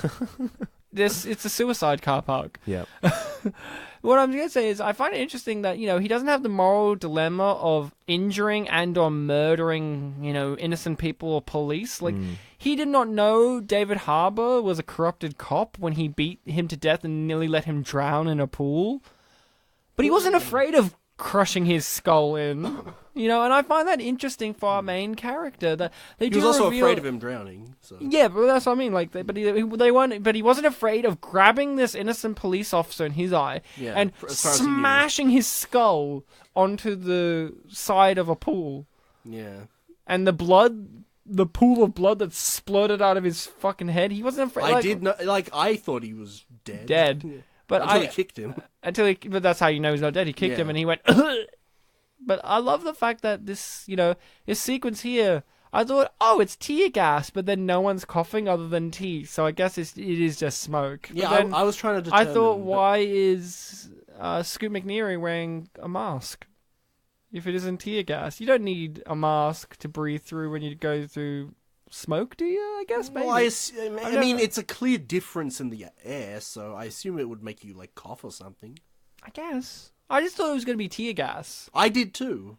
But then the film proved me wrong. See, he doesn't do anything. He's just shooting casually, but he's not like, little pig, come out. Like, I was expecting some goofy shit from Scoot McNairy, especially when you introduce to him and he owns a baseball field where he's got a guy in the center of it. Like, that's particularly funny because it is so over the top, but you expected more to be like crazy. More of a hick. Yeah, a lot of the characters get referred to by the police faction characters by their last names, but all the really villainous characters all have this sort of like family history connection, so they refer to each other by their first names. Well, they all know Frank. Yeah, so I always had I always got the last names and the first names mixed up because I mainly thought of them by their first names. Yeah. Stanley Rubino, wasn't it? Yeah. And then there was Rob Novak. Rob Novak. Yeah. That's it. And Frank Novak is someone mentioned, Frank but we the don't Tank. see. It's Frank the Tank. It's It's Will Ferrell from Old School. Yeah. He's the master. No. It's his character from Starsky and Hutch, the one that's obsessed with dragons. the really super gay character in prison. That's who it is. What are you wearing? One of my favourite jokes in all of cinema. They're having the intense conversation in Starsky and Hutch. He asks Vince Vaughn what he's wearing, and Vince Vaughn answers him really sincerely, like, "Well, I'm wearing this," and then he's like, "Wait a minute, why do you want to know that, you sicko?" It's like, no, I think it was like, "Why do you want to know that?" It's like, realization. Oh, you sicko! Yeah, if this film had Will Ferrell in it, then when they burst into the spa room and they saw the ladies, they'd like stop fighting, like, "Oh, ladies!" Ooh. That would have been Will Ferrell would have been in this movie as Novak. That would have been great as Daddy Novak, and then you have John C. Reilly as Uncle Novak, Unky Novak, and then Vince Vaughn can be Rubio's son. Rubio. Rubio. That's a Hook reference there for you. Your favourite film, Rob? Hook. Hook. Gee, I haven't seen that in a long time. Wow. Long time. Wow, how unfortunate for you. Dustin Hoffman's great. Is it as good as Pan? Nothing's as good as Pan. That had Hugh Jackman in it. That's right. And he sang. This is T's big moment. And he liked me. And he liked you too, yes. I did the quiz. Have we missed the bit where his hand gets busted? Yes, you were talking about his hand being busted while it got busted. Yep, that's right. I forgot. Remember that? So many casts for the guy to be in passenger. Yeah. Oh no, D's gonna shoot him. See, I don't think T shot anyone. I think he just ran them over with a car. He did. He did? Yeah, it was no. He did with the car. Oh, no, right. No, Yes. no gun. The car was... Okay, yeah, you're right. Yeah. Because T just, he doesn't know. It was T with the car in the car park. I guess that's the answer to Cluedo. I guess communism was a red herring all along. Yeah. I guess the fact that he was kidnapped like almost in the middle of Jamie No, Foxx. Bartek, we're covering the film Sleepless. We already did Kidnap with Halle Berry. Bartek's looking dead stone. He's stone cold annoyed that I said that. But also, laugh. Since this is visual, they have to explain it. You look so cold annoyed that I said that. There's a little twinkle in his eye of realization that was actually a pretty good statement. Because Kidnap was great. Yeah, part of me was being like, is there something funny I could say? No, I'll just be offended. No, but he got kidnapped. No, it's not Halle Berry. He got kidnapped almost at the same time as him giving that message, like when you're aiming a gun at someone, you better be ready to shoot it. It gives this impression there wasn't time for the Chekhov's gun thing, literally, to set in, I guess. Oh, poor Scoot. He got shot, and now he's dead. Oh, he did. Oh, he's dying. He's still there. And Jamie Foxx has a tummy ache. Right next to his other wound. Yep. He gets a lot of wounds in this. I think that's how he survived. Is it the bullet just went into the knife wound and it was okay? I don't want to get too film school on everyone here, But clearly, there's a lot of Christian imagery here. I think we need to unpack. No, Scoot McNairy's character is obviously a reflection in terms of our character by Jamie Foxx. And his character got shot in some ways, and his death pose was very crucifix-like, but upside down, the reverse crucifix, the satanic imagery, because Scoot McNairy is the opposite of Jamie Foxx, evil. And Jamie Foxx got shot and stabbed, and his wounds are in very similar places to the wounds of Christ, oddly enough. And, you know, and you think Jamie Foxx is dead, but then slow fade to black, rise. He rose from the dead. He's alive at the end of this. Very similar to that of Jesus, our Lord Christ. And, you know, I just gotta say, I found that it was very brave of the filmmakers to put that imagery into the film. Of course, Michelle Monaghan's character, or Mahogany,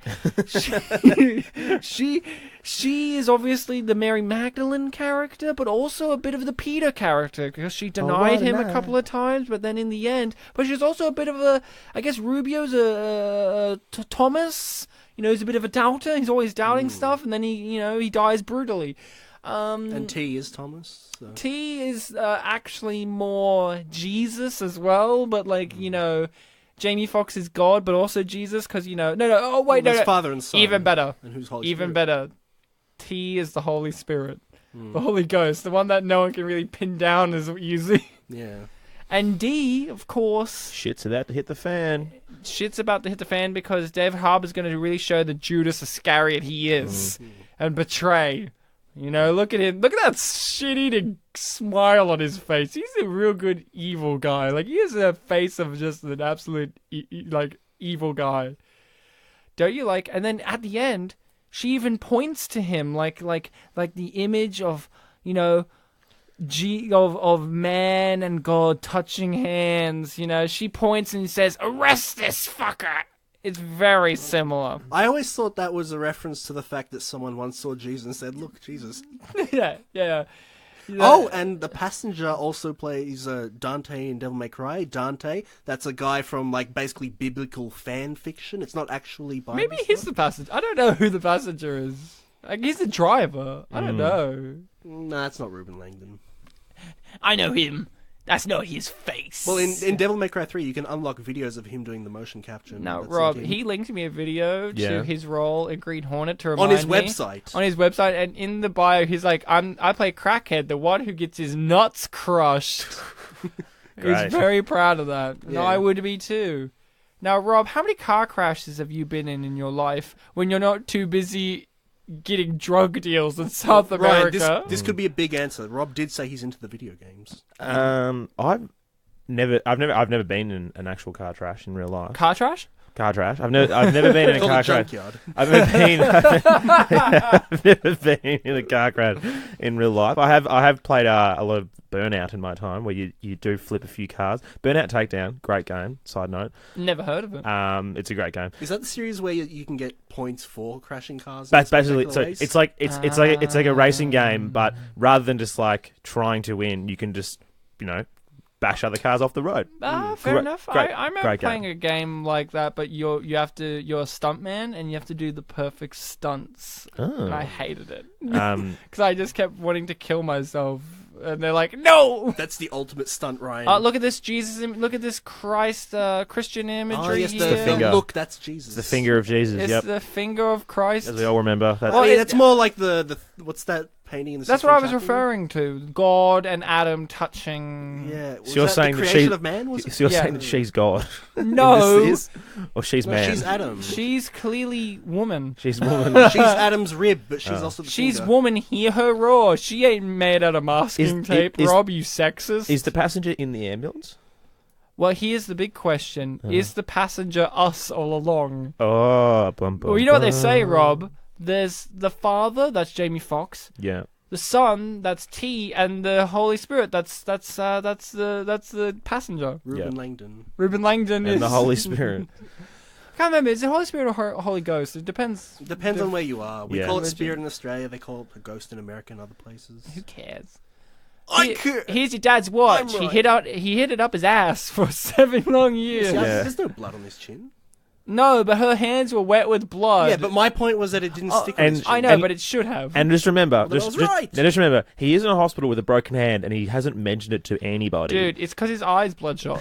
He's like, hands. See, he's got all blood on him now. Maybe you just go, hey, excuse me, while you're like saving some lives, can I just get some, Panadeine Fort or something just to like tide me over for this pain? No, Dude, okay, fine, don't worry about it. Dude, have you ever been to a hospital? Yes, I have. In America? Multiple times. In America? Yeah, well, to be fair, they'd probably go, have you Well, got he $10,000? did. No, he did, but it was South America when he got stabbed by that drug dealer Yeah, for calling him out. Yeah. Here's some medicine you tasted as well.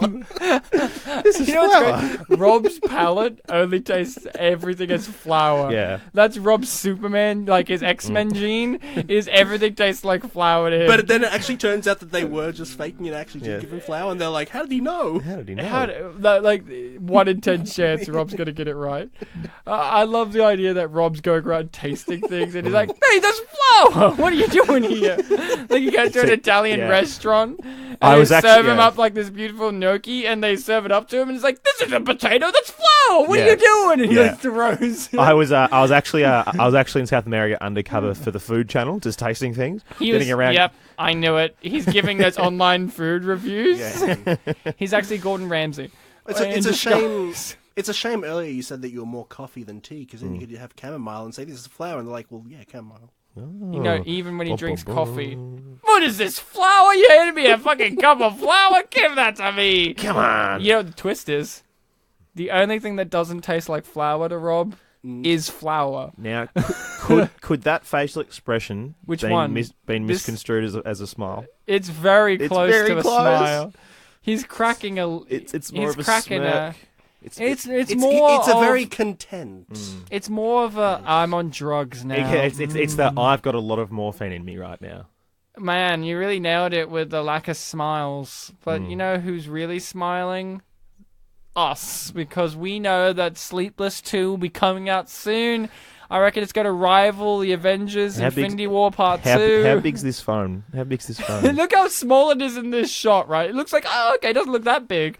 But then look, it doesn't look that big there. But I swear to you, when this guy in the next scene lifts it up next to his head, it looks massive. Like, I don't know why. Look at this. I swear his head is just tiny. Look how it's huge in comparison to his head. Yeah. It's a laptop. He basically just got a laptop held up to his ear. Look how big it is to him. This guy has a tiny head or it's the huge phone. Like, I don't know what happened there. Now, guys, before we get into our own reviews and rating, what do you think's going to happen in the sequel? Sleepless 2. No, it'll be called Awake. Awake. And it's actually set at the wake. No, it's called Woke. It's just called Woke. It's Woke. No, that'll be the third one. It'll be called Awake because then it will be at the wake of the son that got murdered at the end of this. And Frank's there like, I'm not standing for this. Will Ferrell's there, yep. As Frank. Okay, I reckon that's what it's going to be. It's going to be a revenge story of the dad. And then at the end, he gets murdered. And then his phone starts ringing. And a policeman answers it. And it's Abraham Novak, the granddad. It's going to be like unforgettable. Where at the end, it's the grandmother. And they're like, oh no. But the third one will be called Woke. And it's about the granddad Novak learning to get woke. He's not even a bad guy. Hey, my grandchild's dead. I like how they went from Italian gangsters to eventually Jewish. What do you call them? Tip Abraham? Harris. There you go. His name's Tip. Yeah, tip of his penis. Tip. But you said that when there was a guy with the last name Johnson on screen. Scoot McNairy. You know that's not his real name. His name's John. John McNairy. Yeah, his name's Scoot, short for Scooter, because his dad used to call him Scooter because he would always scoot around on his butt. Oh. When he was a little boy. So, fun fact, I looked up Scoot McNairy. So, Bartek. Talk to me.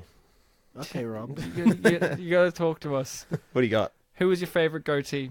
My favourite goatee? In the movie, yeah. Who had the best goatee? And then I want to hear your review. T was good at going. Okay, good one. Let's hear a review and a rating from you. I didn't know Passenger was played by Reuben Langdon. He did a good job. I wonder when he was in the movie. Yeah. Maybe he was cut out. Is he under stunts? Because he's a stunt guy as well. Is he everything? Yeah, Is he does. me? Well, while you're searching No, for he's not that, there. let's hear you give us a review and rating, buddy. I'll do that. Brought to you by Georgia, by the way. Good job, Georgia. I love this film. I mentioned it very early on, but I think that this is a film that the trailer does not do justice to. Mm-hmm. I'm sure the trailer is, as great as they could make it, because why would they not make it as great as they could make it? Exactly. It's a trailer. It's deep, not in the sense that, they've thought of amazing... Sorry, Rob's death staring you while listening to you. He's just looking at you like, I want to fucking eat him. He's possessed by the Rob from the film. Yeah. Rob from the film died and he had to go somewhere. Yeah. Okay, fair enough. Go on. There's the kinship with the name. He lives on through me. Carry on. And he did taste flour at one point. So. Yes, it's true.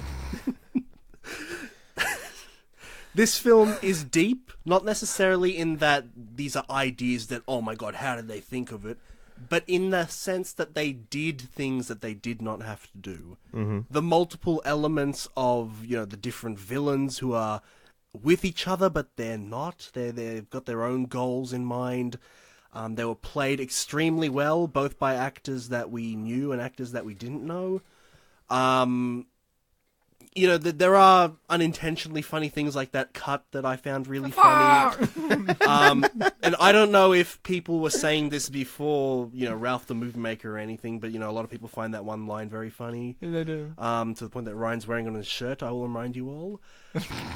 Yeah. I just think that this is the only movie I've worn a t-shirt of. Possibly. This is a great film. I think it needs to be out there more. It wasn't on Netflix. When I went to check, I saw that Father Figures was in the recently, added, which is amazing that we have an unappreciated Worth masterpiece. checking out, Rob. Okay. You like sports? It's got Terry Bradshaw in it. Okay. It's a really great film. We've got unappreciated masterpieces going there. That one, I think, was from last year as well, wasn't it? Correct. Correct. I'm sure. Can't believe 2 great films came out in 1 year. Who would have thought? Dude, Unforgettable as well was 2017. Wow, 3. We're adding it up, buddy. I'm sure. Wish upon 4. There you go. Wow, it's all adding up. This maybe this decade has got an identity going. Unappreciated masterpieces still being released, even though we've got these big AAA productions of films. Do they call it AAA when it's movies? No, they don't. But I couldn't remember. what do they call it? Blockbusters. Yeah. Yes. A-list. With A-list actors. That's what I was thinking. AAA. AAA film industry. That's a reference. Yeah, this is a great film. I'm sure it is going to be on Netflix at some point because, well, it's great, and even not great things are there. Yep. I give this film... It's ingenious.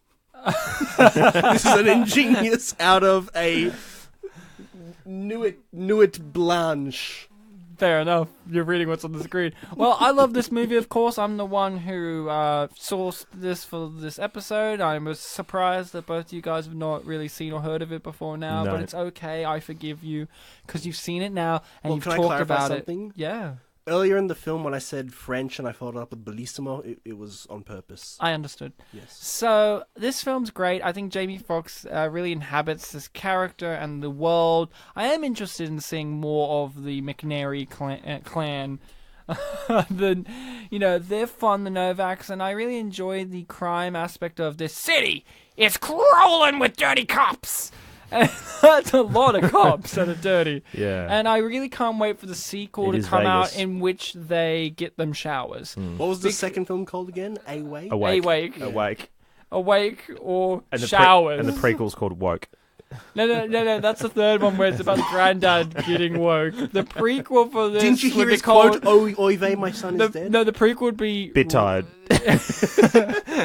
Restless. Restless. No. No, even it's better. I'm going to stay up late. No, even better. Okay, little did you guys know that this film ties into an already existing film with Al Pacino. Sleepless. Insomnia by Christopher Nolan. This is actually a lead up to that. This all leads up to Insomnia. But if I had to give this film a rating, because I think you already know I love this. Yeah, this. and the credits aren't up, so you can't read off of This film, if I had to give this a rating, I would give it Black screen. I'd give it a blank black screen out of the blue line on my video player that shows that we've reached the end. Wow. Rob, let's hear from you. Turn off the monitor for Rob looks at something. That's all right. Well, yeah, what a fast-paced action thriller, all condensed into 90 minutes. I thoroughly enjoyed the neon lights. I thought they really shone on through the film. Some fantastic goatees, as we made reference to. I think Rubio takes home the gold medal for goatees in this film. And as we look at our amazing board we've got here, still on 0. So it would be really weird if it started to go up now. it's like, it's on 27. What's going on? Jamie must be real happy in real life. Yeah, so I'm giving this film an amazing 0 smiles out of infinity. So That's a lot. But Bartek, you've hinted at that you've had a look on YouTube and I imagine other websites and the internet, and they must have some opinions out there on this movie. Yes. I did look at YouTube, and the video I did find of the trailer did have over 2,000 comments on it. Well, all of them they got 2. wow. Most of them were, which is why I didn't gather any of the YouTube comments. So what I did was, Ryan, I went to IMDb. I picked 5 reviews. 3 of them are shorter ones. Okay. So we'll have them stand in for... Will Rob demand to read one again? If he wants, I guess, but He's too busy. I'm looking at some right now, so... okay. Well, if you find a good one, I Don't guess we can spoil him. He's going to read them for So you. yeah, I picked 3 shorter ones because lately there've been a lot that have just like 1 paragraph long. None of these are like 2 sentences, but Hit us. and then I've got 2 slightly longer ones. I picked an extra one because I picked too many negative ones. Fair enough. You Off got you to go. pick a posse. So Yeah. the first review that I picked is Grow Up USA. They spell USA with capital U but lowercase SA. Yeah, you... So it almost seems like they want me to call Yeah, it you listen, America? You listening? Grow up. It is from the Trump's America, grow up. It is from the 22nd of June 2018, Great. and it is a 3 out of 10 review. Great. Not great, but yes, I see your point. They meant 3 out of 3. Another expensive Hollywood movie with no faithful acting at all. Again! No one can survive that kind of fighting, but USA still lay lots of money for just anything in value. Grow up! Wake up, USA and Hollywood! I give it 3 stars because it shows the ugly reality going on in the world. A violent spiral increasing because of no belief in Jesus.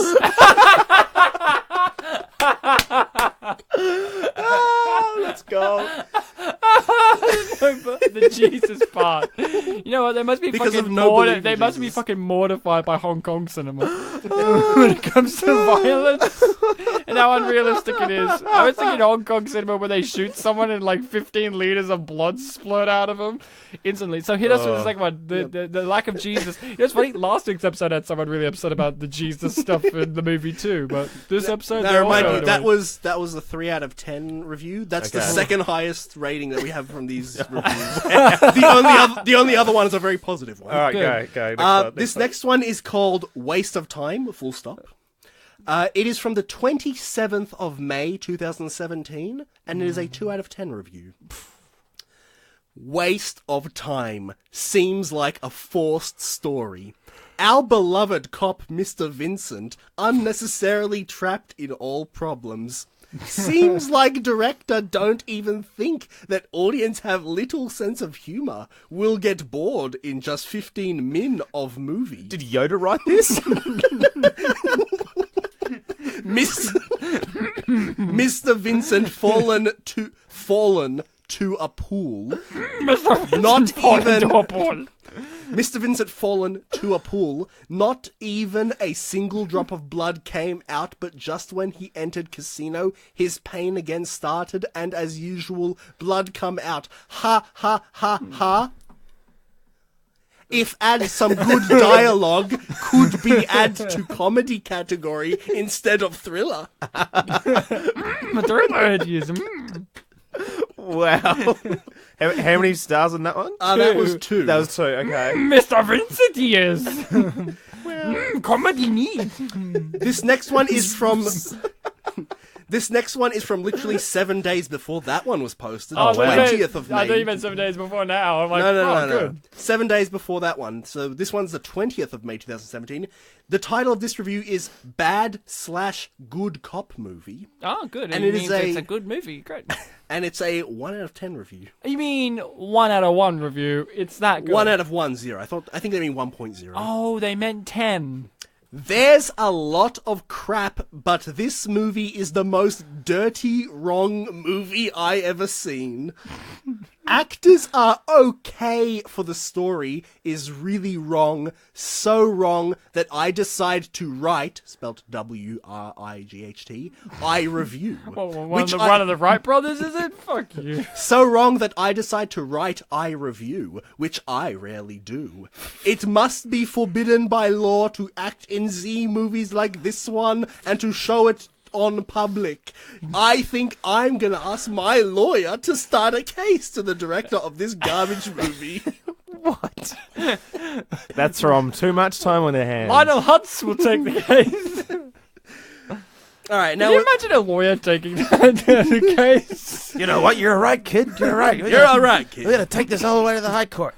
It would be like the film The Castle. Yeah. Like you just go, they have to get like freaking Bud Tingwell to do it, and he's like really emotional. It's like, all right, we're gonna take this to the very top. I'd love it. All right, so those are my stand-ins for the YouTube comments. Now I've got the two longer ones. They're not that long, but Hit us. they're longer. Go for it. This first one is called Sleepless, Fatal Flaw, and then brackets, spoiler for me. It is it is from 7 days before that review. So Oh my god! From the 13th of May 2017, and it is also a 2 out of 10. I can't wait for the review. one that's next. That's 7 days before that review. You know what? I actually did have one that was, but the next one is from the 9th of May, so it's only like 3 days. But this one is Sleepless, Fatal Flaw, brackets, spoiler for me, and 2 out of 10. And naturally it begins with warning spoilers. Warning, spoilers for them. As an author and scriptwriter, Fuck you. I get a little annoyed when the plot twists are so obvious you can pick out the bad guys presented as good guys in their first on-screen appearance, when it won't be revealed until 3/4 of the way through the film. Ditto for figuring out the main bad guy is actually a good guy well before intended. You know, the main bad guy, Ryan, is a good guy. Okay. You mean Scoot McNairy? I guess he was alright in the Radio. end. No, Jamie Foxx is the main bad guy. Oh, right. right, sorry. Of course. They are a screenwriter, they are right. Worse is when two cops are ambushed, one of them shot, the other, Fox, completely ignores the shooter's presence to encourage his fallen buddy not to die, despite the shooter's position immediately before them and making him an ongoing dire threat. Not so, it seems, the killer simply vanishes with the discharge of his weapon and cut away to the bullets landing, without any further explanation of any kind. He apparently no longer even exists by the way the hero responds, and the next scene simply leaves you wondering. And then in quotes the right, cut, print it. I don't... No, wait, hold on. Rob, you've worked on film sets. That's how the lingo goes. Oh right? yeah, 100%. 100%. Okay, go on. Publish at the papers. I don't know if it's bad directing, somebody lost a shooting script page, the continuity girl took the day off. Yeah, that continuity girl. Did you Love see it. someone in the credits that was under continuity girl, Ryan? I didn't. Did not. Maybe we should go back. The editor's snip was a few hundred frames off the mark, or the writer got drunk before completing the scene. Not since Ed Wood have we seen these kinds of mistakes. But at least Ed's quirky results somehow added to the experience rather than destroying it. Hashtag defend Ed. I stopped watching the film at that point. I call that a spoiler alert of another kind. Jesus. So they didn't even finish the film. Dude, spoiler alert, you suck. Now, as a film writer and author, I must say you suck. Spoiler alert. Spoiler alert, you're shit. That's a spoiler of a very common Now, kind. then the one before will be like, they called that person shit. Let's take him to court. And now, because I picked so many negative ones, I picked a positive one. Thank you. Thank you. I wonder who it was written by. Jamie, I know it's you. This title is a solid action film. It is from the 9th of May 2017, only 2 days before that other one. Okay. And it is an 8 out of 10. Yes, it could have been a 10 out of 10, but I'll give it an 8. Well, right, if you add in the rating from the screenwriter, then it becomes 10. Excellent. This one also has warning spoilers. Rob, are you prepared for spoilers? Yeah, I'm okay. on I'm this? okay. I'm good. You sure? I'm ready. Because- I've seen the movie twice now. It's all good. Are you sure, though? Because Yeah. at the end, the dad's on the phone. Yeah, it's true. Okay, go on. What? Go. Spoiler alert, Jamie Foxx is a good guy. I see a lot of negative reviews on here about how this film is cliche, has too much action, or very loud and violent, as another put it. Well, it shows you really that the films they and critics like are slow, boring, and have too much storyline and bad action scenes, if not very little of that said category. This film is the exact opposite of what films like this are now like. Hell, I think the more films like this, the better. Because to be honest, there's very little films like this out there today. Yeah. People complain about how it's cliche only because they expect too much and want something totally brand new instead of appreciating the film for what it is. Life is a cliche, why is cliche bad? Why does it have to be? Seriously! Now... Go on. Now to the film. Why? Go on. Now to the film. It was awesome! Fast-paced, action around every corner, and an edge of your seat tension. The film always kept you interested and didn't bore you once or in the slightest. This is what films are meant to be like. This film is exactly about an undercover police No, officer. cover was right. Yeah. I mean, there is only one O, you're right. Undercover police officer whose son gets kidnapped after a drug deal went wrong. He then goes on a rampage to try and get his son back. The plot is basic and straightforward, but hey, it's great. The film is ace, and the fight scenes are immense. The film was great and just simply had a good story line with great twists. The ending left room for a sequel. Roll on, Sleepless 2, 8 out of 10. Roll on, Wow. buddy. Roll on. Thank you, Wow. Bartek. As always, a pleasure to hear what the internet had to say. I'm glad someone out there was brave enough to stand on the mighty heap of trash bags that are impervious to 23 kilos worth of weight and say, hey, this is worth an 8 out of 10, and I don't give any reason why I don't give it a 10 out of 10. I don't know, there's a preference. Why I do guess. cliches bad, Ryan? Life is full of them. Life is a cliche. Rob, as always, a pleasure Because to of no belief in Jesus. have you on the show. It's been so long. You've been Mr. Busy Man. You have your own podcasty thingy. Yeah, I do a lot. I'm a busy man. Well, you know, Ryan, this is the first time It's hard to tie me down. We've had Rob twice in a year. We've Yeah. had Rob twice in a year. That's like This is the only time we've done that. So I'll see you in 2020 then. 2020. Yeah, This is your 2019 appearance. We'll Yeah. skip out on you. Is there anything you want to mention to the listening people about your own projects that you plug work yourself. on? Plug yourself up in the hole. Yeah, if you're in Australia and you like soccer, listen to the Daily Football Show every day, Monday to Friday, 4 p.m. Eastern. It's a podcast, but that's when it goes live. And if you're into the Socceroos of the A-League, it's Australia's #1 soccer show, so get around that. What else I got to plug? That's about it, really. That's the main thing I work on, but also just check out podulamedia.com. That's our website, that's our company, and you can see all the cool things we're doing. Nothing about movies, though, but who knows? Maybe one day. Maybe you have to do a soccer movie.